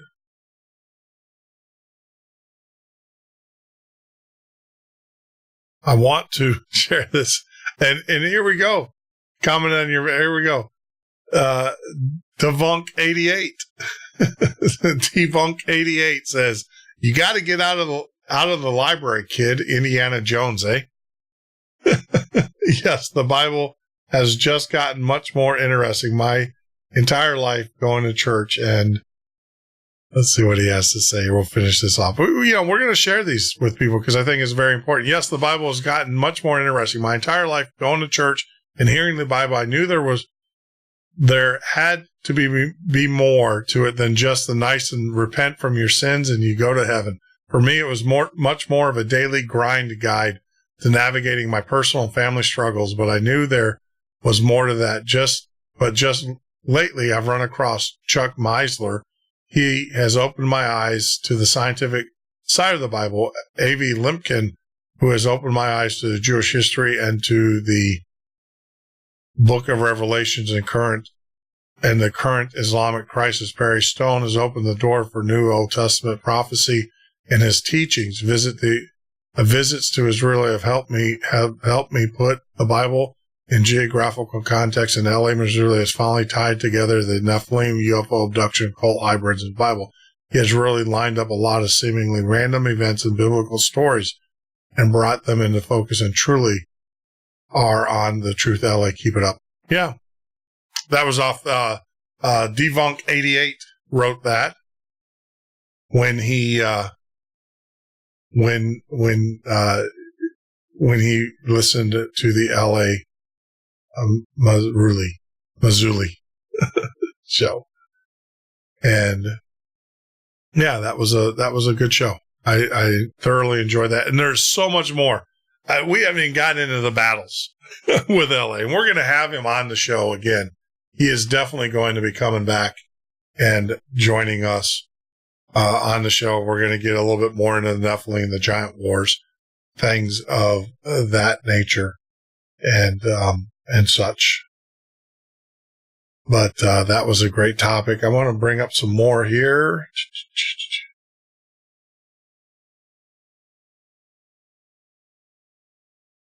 Oh, yeah, let's talk about Boo. Boo wrote this. And I think this is important. I actually see, this is how you, I don't want to say criticize, but you critique someone. This is a great example of how you critique someone. And Boo, I appreciate it. That's why I'm reading this to you. So, you know why Art Bell was such a good interviewer. This is from Boo. He could frame a question in one sentence and allow his interviewee to fully explain his point without interruption. He also wouldn't waste the listener's time by inserting his own views and allowing them to drift off into long, prolonged diatribes. He was always quick to ask a concise, short question and a follow-up response to the concept the guest proposed if he was in conflict with their statement. You, as an interviewer, are coming along nicely and following in Art's footsteps. Job well done. You know, that's one thing that I have to work on. See, and that's a constructive criticism, because I know exactly where he's going with it, because and that's why I want to address this. The art of interview is an art, and I have to get better at it. I have to learn how to ask concise questions and learn instead of going into long diatribes. Like exactly what Boo said. You know, what, where, when, and how. Boom, be done. And then give the rest of the time to our authors or to our guests. And Boo, I appreciate your comments. Thank you very much. It does mean a lot to me. And yeah, Art was the master. He was the master of it. And it's just incredible. And yeah. And we're young. We're going to get there, though, eventually. We're going to get there. Danelle Shea said, hint, start the show. Don't care about the technical jargon about your sound equipment, etc. I had to fast forward. Well, you know, it's a 4-hour show. So there's sometimes, Danielle, you don't understand. There's this thing called stall. But I agree. That's why we bring our guests on at the first of the show. We don't wait 30 minutes. I think the show that you listened to, we actually brought them on in the second segment. Now we bring all of our guests on the first segment, but you don't understand too, there is what they call a stall. Sometimes guests aren't ready. They're not where they're supposed to be. It does happen. And I will tell you, you know, there were some coordination issues there. So I get it. I understand, but that's why we moved our guests to the first segment versus the second segment. To answer that question. Great guest, Jeff. Really enjoyed hearing from the doctor. I'd heard him before. We're talking about Dr. Michael Heiser. He's scholarly and believing, and I tuned in again once more. Thank you. Yeah, Dr. Heiser is incredible. Just an incredible guest. Had a really good time. I also want to call out Wired Digital. Guys, if you are an Art Bell fan, take a listen. Just type in Wire Digital. The other thing too is, yeah, I have to also apologize to him. And he gave me some advice, and I was in a rush, and I just copied and pasted what he did, and that's wrong. That's plagiarism. It's you know, it is what it is. I know the internet's full of it, but I do apologize for doing that publicly to make the content. I was in a rush, but there's no excuse for it. I took something that he wrote and I copied it and used it it was links. His style links to all of his pages. As you guys notice, we now have links in our YouTube pages to different things. And I just copied his as an example and left it, and I didn't make the changes that I need to. It's since been changed. We've done everything that we needed to do to make those changes, but I do apologize. But great stuff, man. Wired Digital, you're my hero, man. You're my number one listen to YouTube show. I listen to you more than I listen to my own show. That should tell you something. No, I listen to my show when I have to do air checks, but I live my show. So go back. But I do listen. I try to listen to 1 to 2 of my shows a week. So I can do the air checks, and I catch myself doing, and those are the 2 words. And yeah, we need to bring back buzzword bingo. I think that definitely needs to come back to the show. So, what a great show. Chuck, here we go. Laser in the Jungle. Chuck Miser's series on Genesis is brilliant. Check it out on YouTube. I absolutely will. Yep. Chuck Mislers. Looks like Jeff is standing in the Midnight Ocean. Cool effect. Yeah. Standing knee deep, man. I'm knee deep in it. But if you'd like to give us a call, give us a shout at 352-388-3900. For those that are not in the United States and save yourselves, you can Skype me at TMO Listener. That's TMO Listener. Love to hear from you guys. But yeah, I think it's important.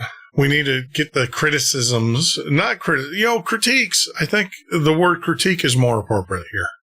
And I appreciate it, guys. Please, if you see something that is going to make this show better, please let me know. Because it's all about bringing non-mainstream ideas to the mainstream, right? And so if there's something that you like in another guest, or if there's a guest that you like or another host or whatever, and you'd like to see it over on this show, let me know. Let me know. I'd be glad to hear from you and to hear your suggestions. I'm open to it. Don't worry. I'm not going to get mad at you. I'm not going to, get angry. I'm all about love. It's all about love here. Now, if you're a troll, I'll have something to say. And we know, there are trolls out there, people that just say mean things. They have no merit of what they're saying. They're just saying stuff that's mean.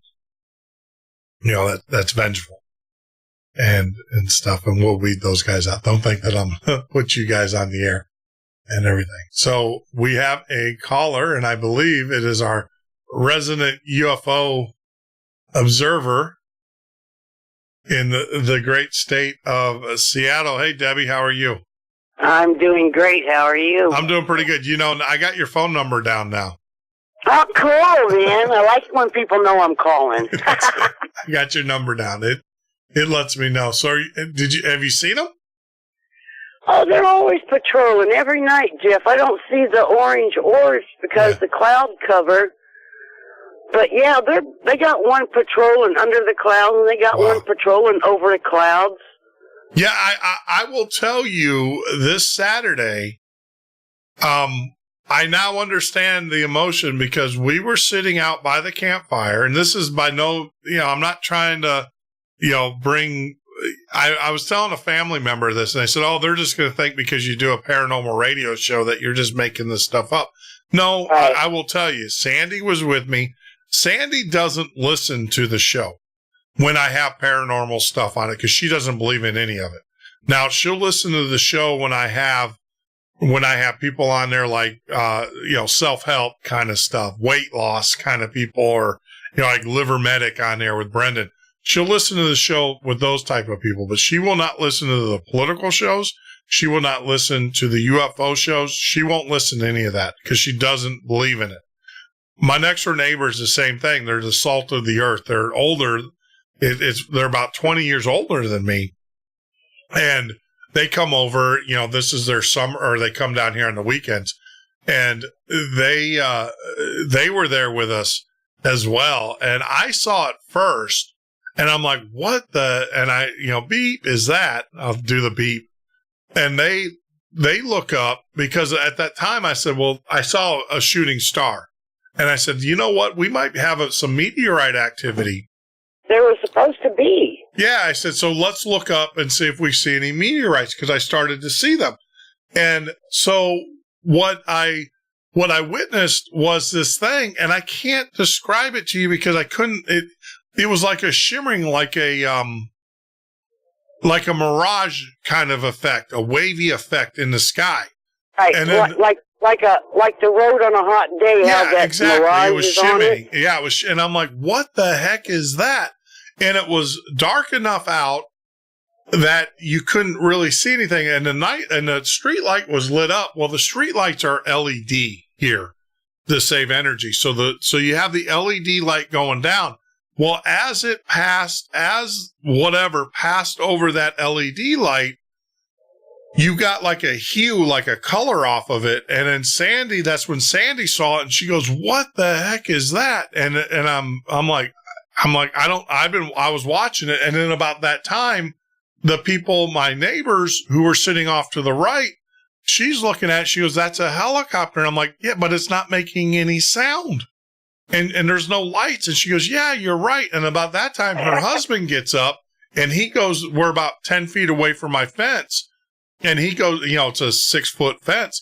And he goes to the fence and he's staring at it going, what the? And I'm like, I tell Sandy, I'm like, Sandy, give me your phone.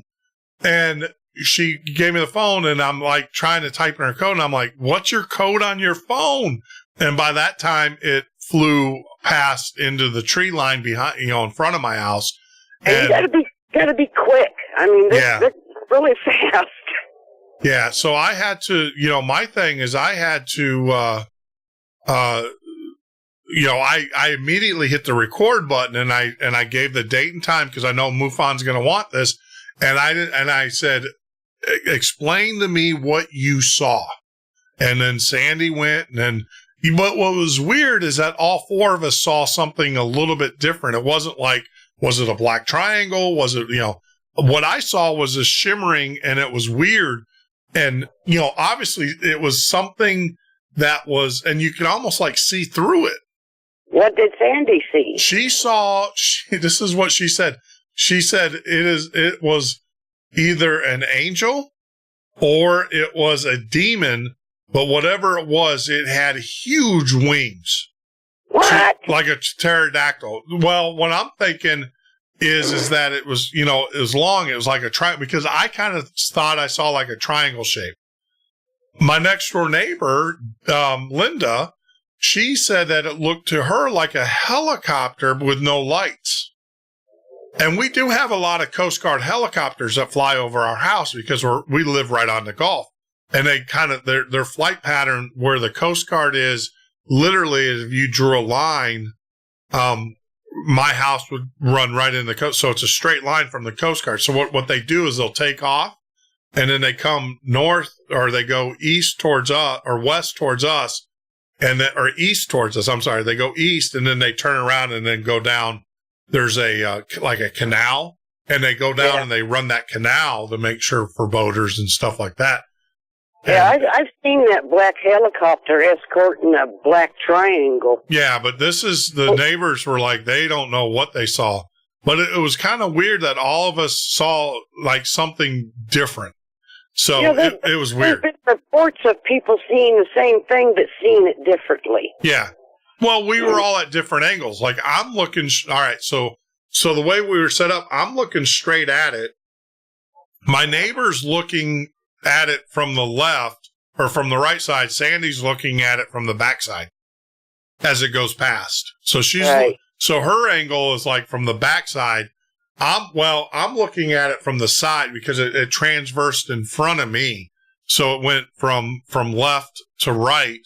Sandy is on the other side. So she sees it go from the back.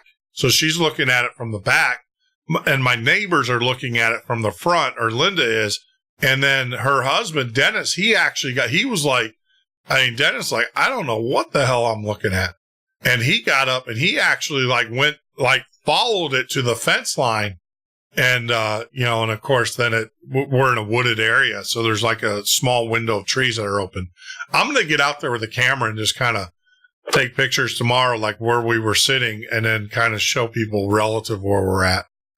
Yeah, it pays to keep looking up, Jeff. Yeah, it was crazy. It was crazy. Yep. So I want to tell. Wait, laser in the jungle. Well, I think the Midnight Ocean is beautifully set up, man. Proper. You are on all the top platforms. Great sound quality. And you have great. Thank you, Laser. I appreciate that, man. Laser in the jungle says that. Says, well, I think the Midnight Ocean is believed. Thank you. Great conversations. Right up there with Caravan. You know, that means a lot to me, man. Yeah, Caravan and Midnight. John B. Wells is awesome. I love John B.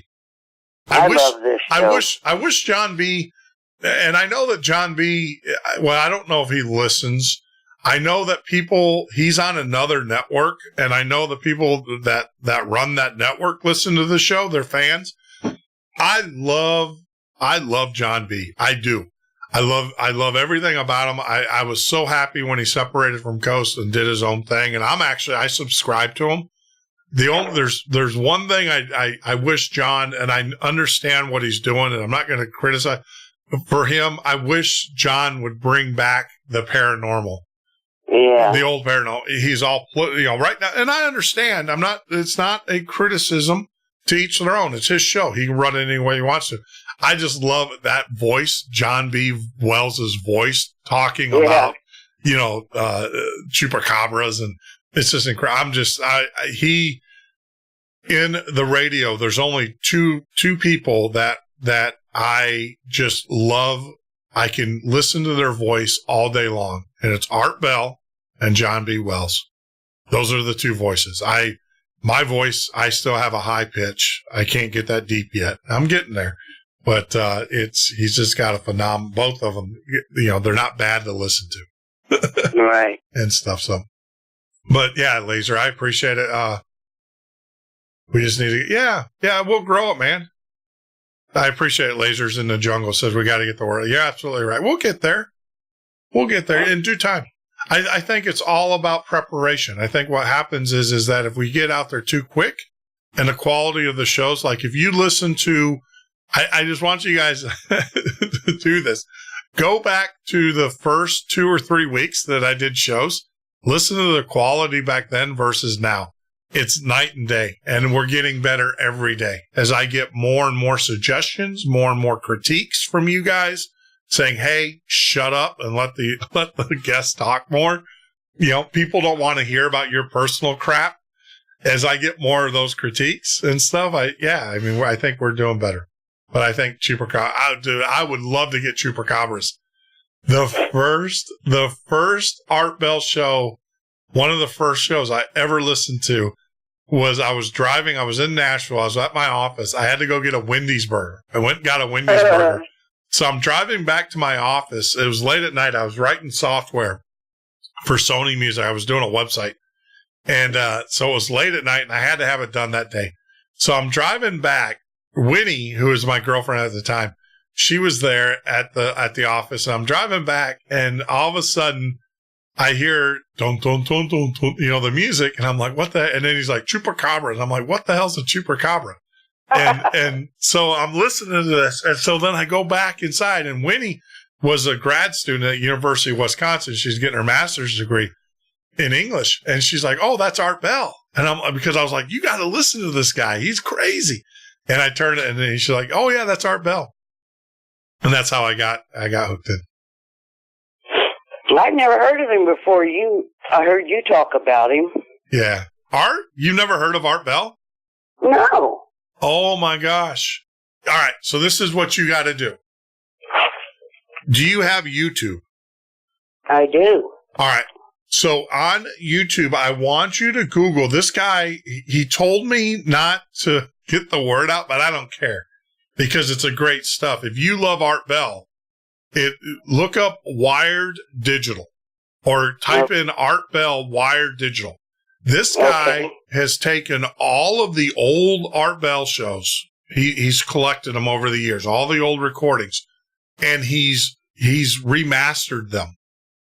And he puts them out there for people to listen to, the old Art Bell. But they're all, some of them are scratchy, some of them, because he's recorded them off the radio. And they're not digital by no stretch of the means.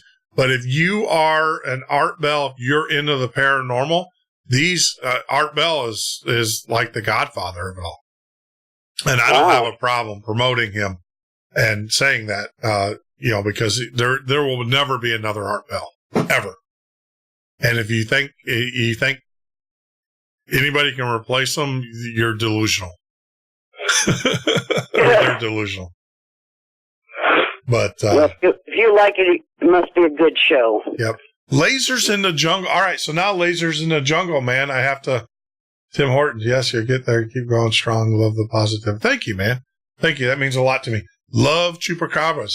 We get them here in Africa. So, Lasers in the Jungle, you're in Africa, my friend. Thank you for joining us. We've gone international. We have our first international now. We have people from England. Excellent. But I don't consider people in England from here. See, I've always said, people said, well, you need to do your show during the daytime so that you get more listeners. And my thing is, well, it's daytime over in Europe and Africa, right? So hey, Lasers in the Jungle, what time is it there? He's chatting with me, and he's in the chat room here on YouTube. And so, yeah, not everything needs to revolve around America. It should be just around sunrise in Africa, shouldn't it? Yeah, I don't know. No, it's dark there because we're Eastern, and it's definitely dark here. Yeah, it might be sunrise. Oh, it's 8 in the morning.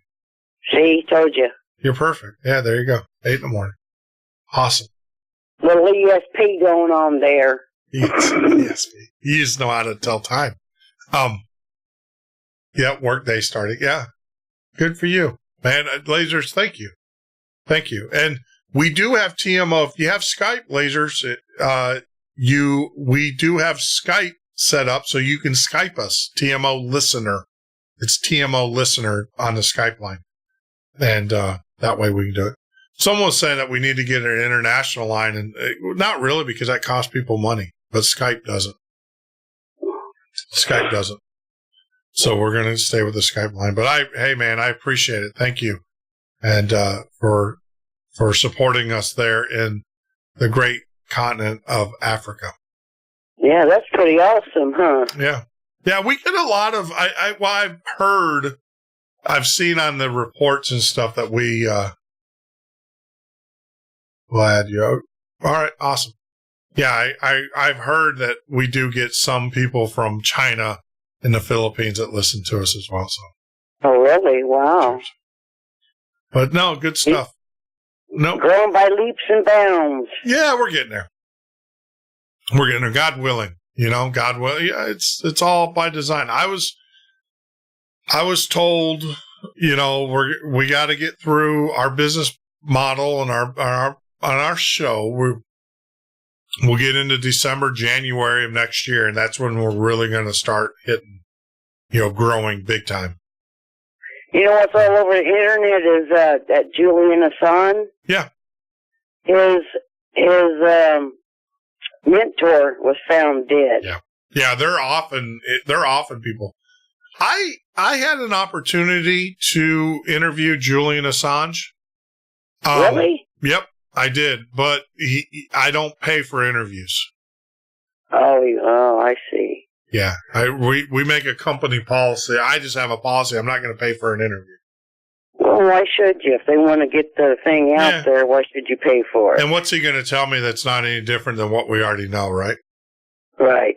All it is, and he's right. I mean, the fact of the matter is it would bring more listeners to the show, but I want people to come back to the show, not just because I have one person or two people.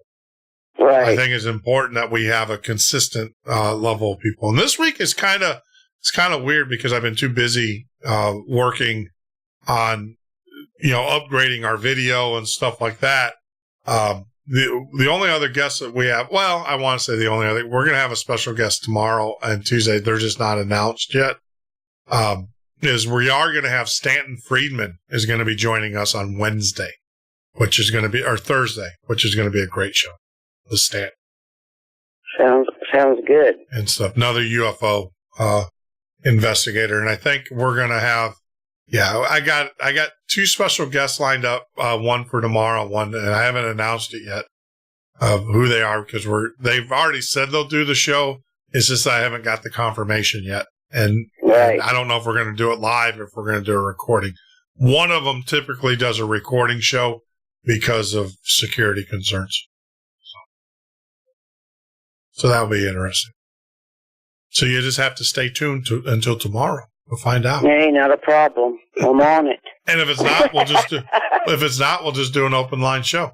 That's what it's There all you about. go. So, well, Miss Debbie, has MUFON gotten back to you yet? I know that you were talking with him. Oh, you ain't been getting my messages on Listener? I saw the one that, I mean, obviously I was doing the show. Yeah, they, I know that you said Kathleen talked to you, correct? yeah, and then they got a lady that lives in Port Angeles here, that she's working on the case. Awesome. And she's going to come over maybe this coming weekend. Hopefully it'll be a clear night so she can watch the show. Okay. Yeah, she's very intrigued. I think I blew her mind away. She said, I think 35 years she's been doing this. She ain't never heard nothing like my story. No, like I said, that they're consistent, that you can set a watch by.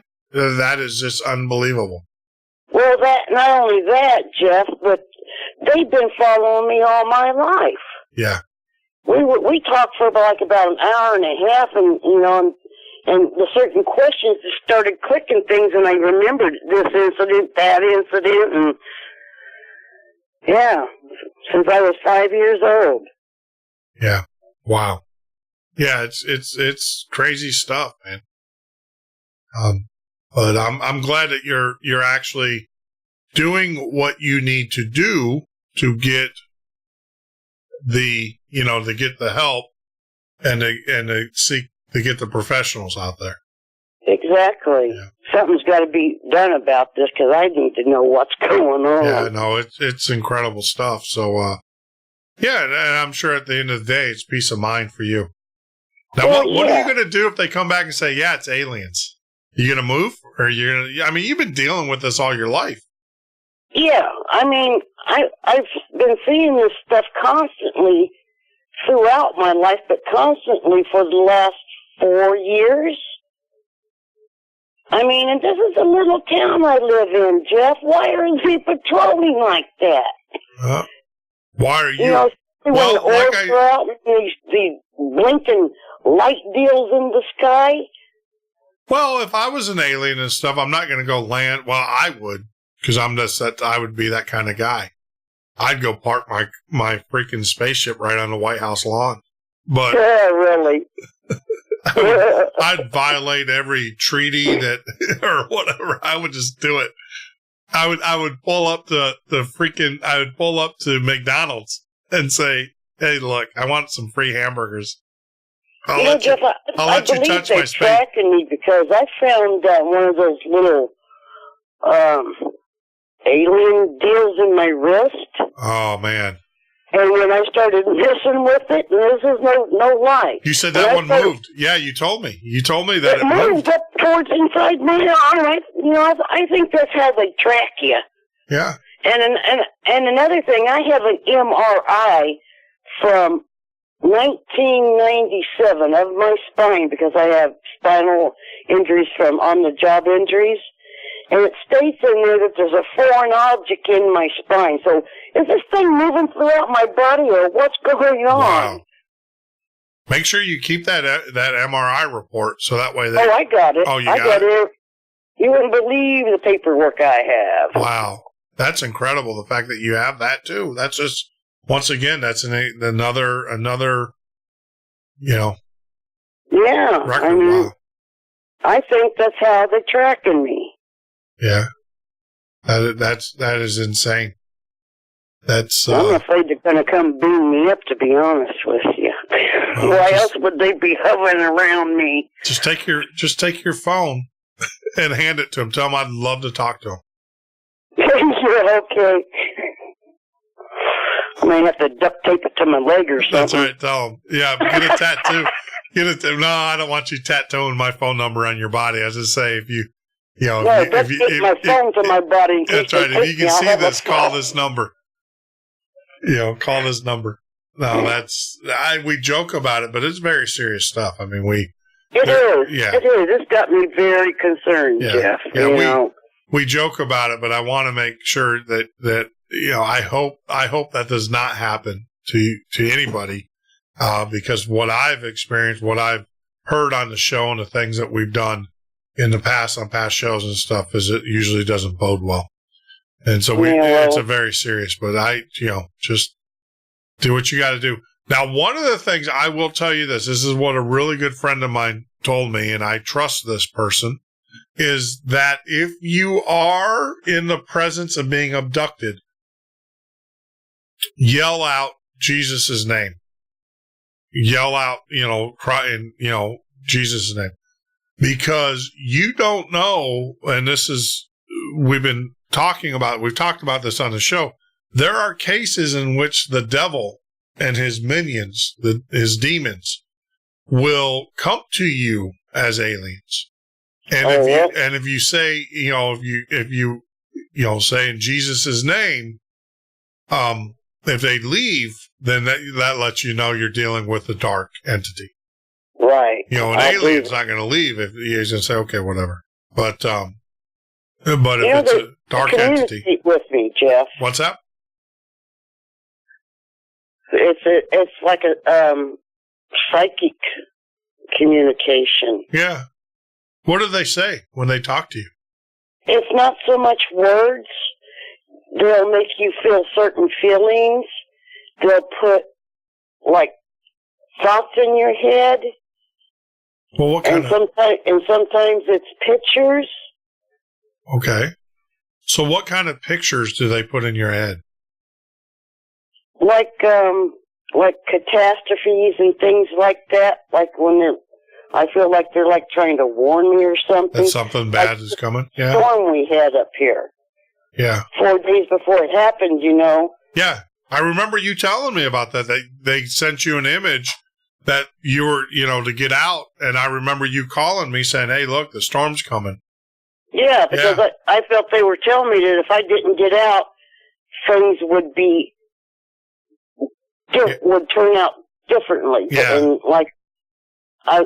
it was like I was supposed to listen to them because they didn't want history to change or something like that. Well, they didn't want anything bad to happen. Maybe, everybody, not all aliens are reptoids. Oh, I know that. These are, I believe, are the Greys. You can have paladins, you can have Nephilims, you can have, they're not, there's not, all aliens are not, are not evil like the reptiles. No, they're good and bad, just like us here. There's good and bad. Yeah. It's funny. I had this conversation this week, and I was talking to Sandy. Actually, I was out at the pool, and we were talking about the different types of aliens and stuff. And I was telling her about the reptoids, and she goes, "Well, what do they eat?" And I'm like, "Well, what do you eat?" And she's like, "Well, we eat hamburgers and stuff." And I said, "Yeah." So they're because she found it hard. She's like, they're not eating. And I'm like, "Well, what do you mean? They're eating meat just like you eat meat." And then I told her, I said, "And do you know that in the United States alone, and I can't remember the number, but it's 1,400 or 4,000." Here, I'm gonna get because I remember we talked about it. Yeah. I'm putting it into the Googler.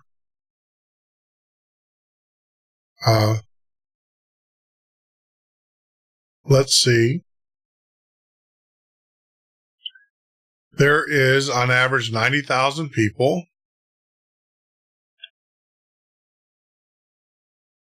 What the heck? I hate when they do that,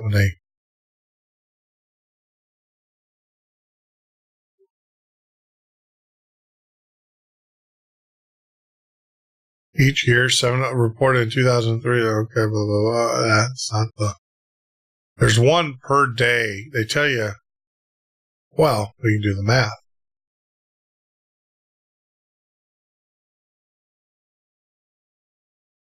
I hate when they do that. When you go to a website and they have crap that jams up your browser, a plugin. Oh, this plugin stopped working.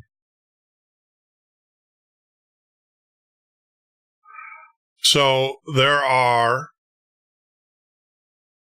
all right, so there's 4 million. Let's do this number here. So there's 4,400,000. Divide that by 20. Dog's farting. Ooh. So you got 200, and you divide that by 365. Yeah, so there's 600 people a day go missing every day in the world. Yeah, part of that's because of them lizards. Just gone. Every day. I'm never going camping again, Jeff. Never.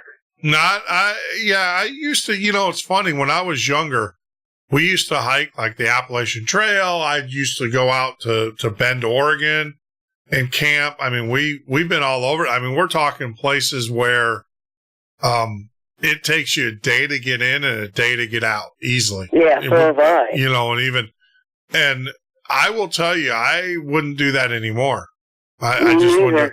And I'll be honest with you though. I was never fearful of anything. We always were concerned about bears. A good friend of mine and I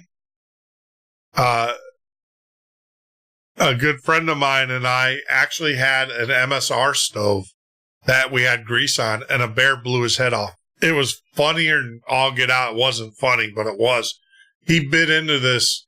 It was under pressure, so it's this canister, and you put your fuel in it, and you pump it up, and Sean didn't release the pressure on it, and it had bacon grease or whatever on it.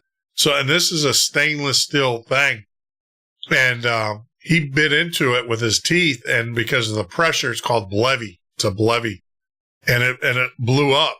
When he bit his teeth because of the pressure, and it escaped so quick that it boom, and it blew this bear's head off. Well, it didn't blow his head off. It damaged the bear pretty good. Did he die? I don't know. I don't know. We weren't about to go looking for him. But he wasn't there. I mean, to answer your question, he wasn't there, but the MSR canister was chomped down and had the puncture hole in it. You could see the blood and stuff that was left. Yeah. We didn't go looking for him. No. The last thing you want to do is go look for a wounded animal that would kill you, especially a bear. It's one thing if it's a deer or something, but a bear, if it's not dead, it's pissed off, and you just don't want to be messing with it. Oh, that's for sure. Yeah. Yep. So a wounded bear is nothing to mess with. No, not these bears. These are up in the Appalachians. And we took the MSR bottle. There's a camping called Cumberland Trails in Nashville, and it's actually, I don't know if they still have it, but we hung it up there at Cumberland Trails, in their camping section. We were big customers of theirs at the time. Yeah, we used to do a lot of outdoor hiking, a lot of camping. Sean and I were buddies. As far as that goes, come Friday, we get our paycheck. Come Friday, the back of the Nissan pickup truck was loaded with all our gear, and we were up in the mountains in the Smokies within 4 hours. And then we wouldn't come down until Sunday night. We would come off the mountain Sunday, drive all the way back, and early in the morning, I had to be at work at 7, and then I'd just go right to work. So. And then I worked, that was fun. Good times. Yeah, you had no idea what was really out there. Yeah, no, it was crazy. Like I said, of all the years that I camped and stuff, I never ran into anything paranormal. Never. Well, I want you to get that lizard lady back on. Oh, we're going to get her. Joe is working on it. I know he is. He said he is, so I believe him. For those that don't know, I had a guest on a show, and I'm still looking for the show. On one of my recording, I might have a backup somewhere, but so those that don't know, I had a individual that was on the show. She was a former director of the IMF, International Monetary Fund, and she was a reptilian. That was a great show. I thoroughly enjoyed it. Scared the crap out of me, but I thoroughly enjoyed it. So Yeah, that would be. I want to listen to her. Yep. Yeah. It was fun. Well, my friend, it is about that time. It is. It's night time. It is night time. I appreciate you calling in. What'd you think about tonight's guest? Was that not fun? It was. I enjoyed the show. Yeah. Thank you. Very educating. It was. I like these types. I like all our shows. I don't think there's been a show. How do I say this? There's been shows that I've been disappointed in, and not because of the guests, because of me. The show that I did with Kathleen Martin with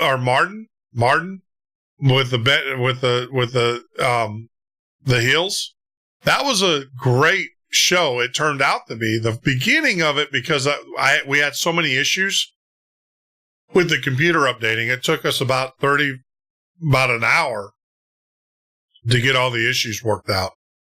And it distracted. I didn't give her my best, and that upsets me when I don't give a guest the best, but she'll be back.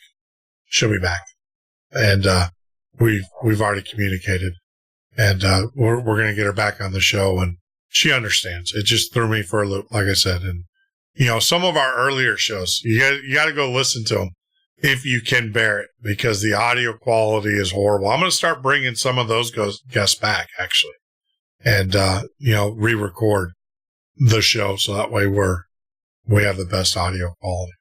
So, Up to date. Well, like I said, go listen to some of the older shows. Go back and listen to the older shows. You'll understand exactly what I'm saying. We were working out so many kinks, and I appreciate those guests for being the guinea pigs, for us. And they did, and they knew it, and they did it without hesitation, and they would do it again, and we'll bring them back. But oh well. All right, Debbie, you keep your head down. Stay safe. All the time. All right. Take care of yourself. And I'll probably talk to you tomorrow. All right. Bye now. Bye-bye. Wow, what a show. What a show. Thank you, Lasers in the Jungle, for joining us. We appreciate it very much. All the way from the great continent of Africa. Wow. Technology, isn't it awesome that I can speak here in Florida and be talking to someone on the other side of the ocean in real time?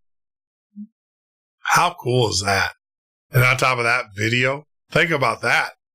Just 20 years ago, you had to have satellites to beam this stuff across the ocean. And now we do it through the computers. It's an amazing time that we live in.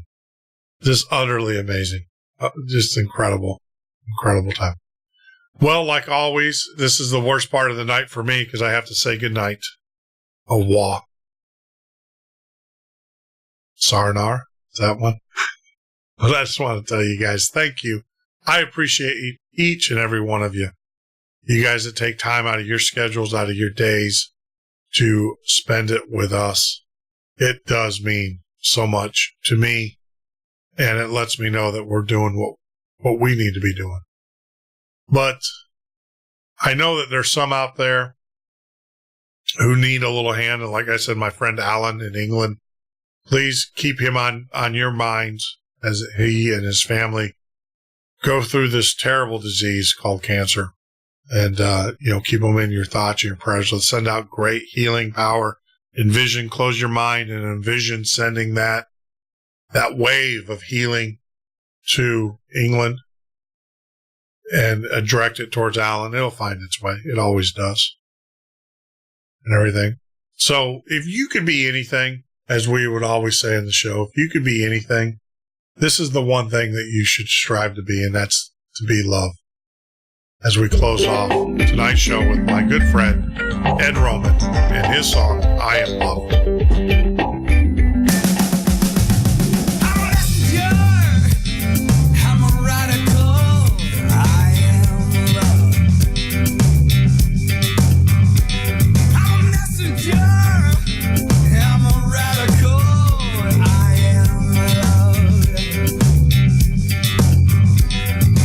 Any other human being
when it's bold. You know, it may seem like a coda, but I learned it from my baba. It's not what you believe, it's what you do. It's what you do. It's what you do. What you doing now?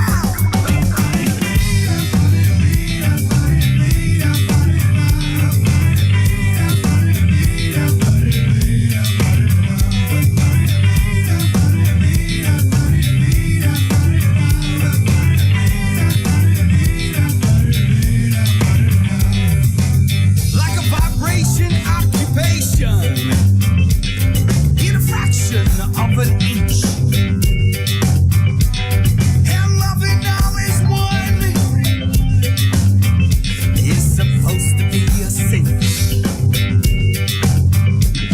Be a messenger, be a radical, be love, be a messenger, be a radical.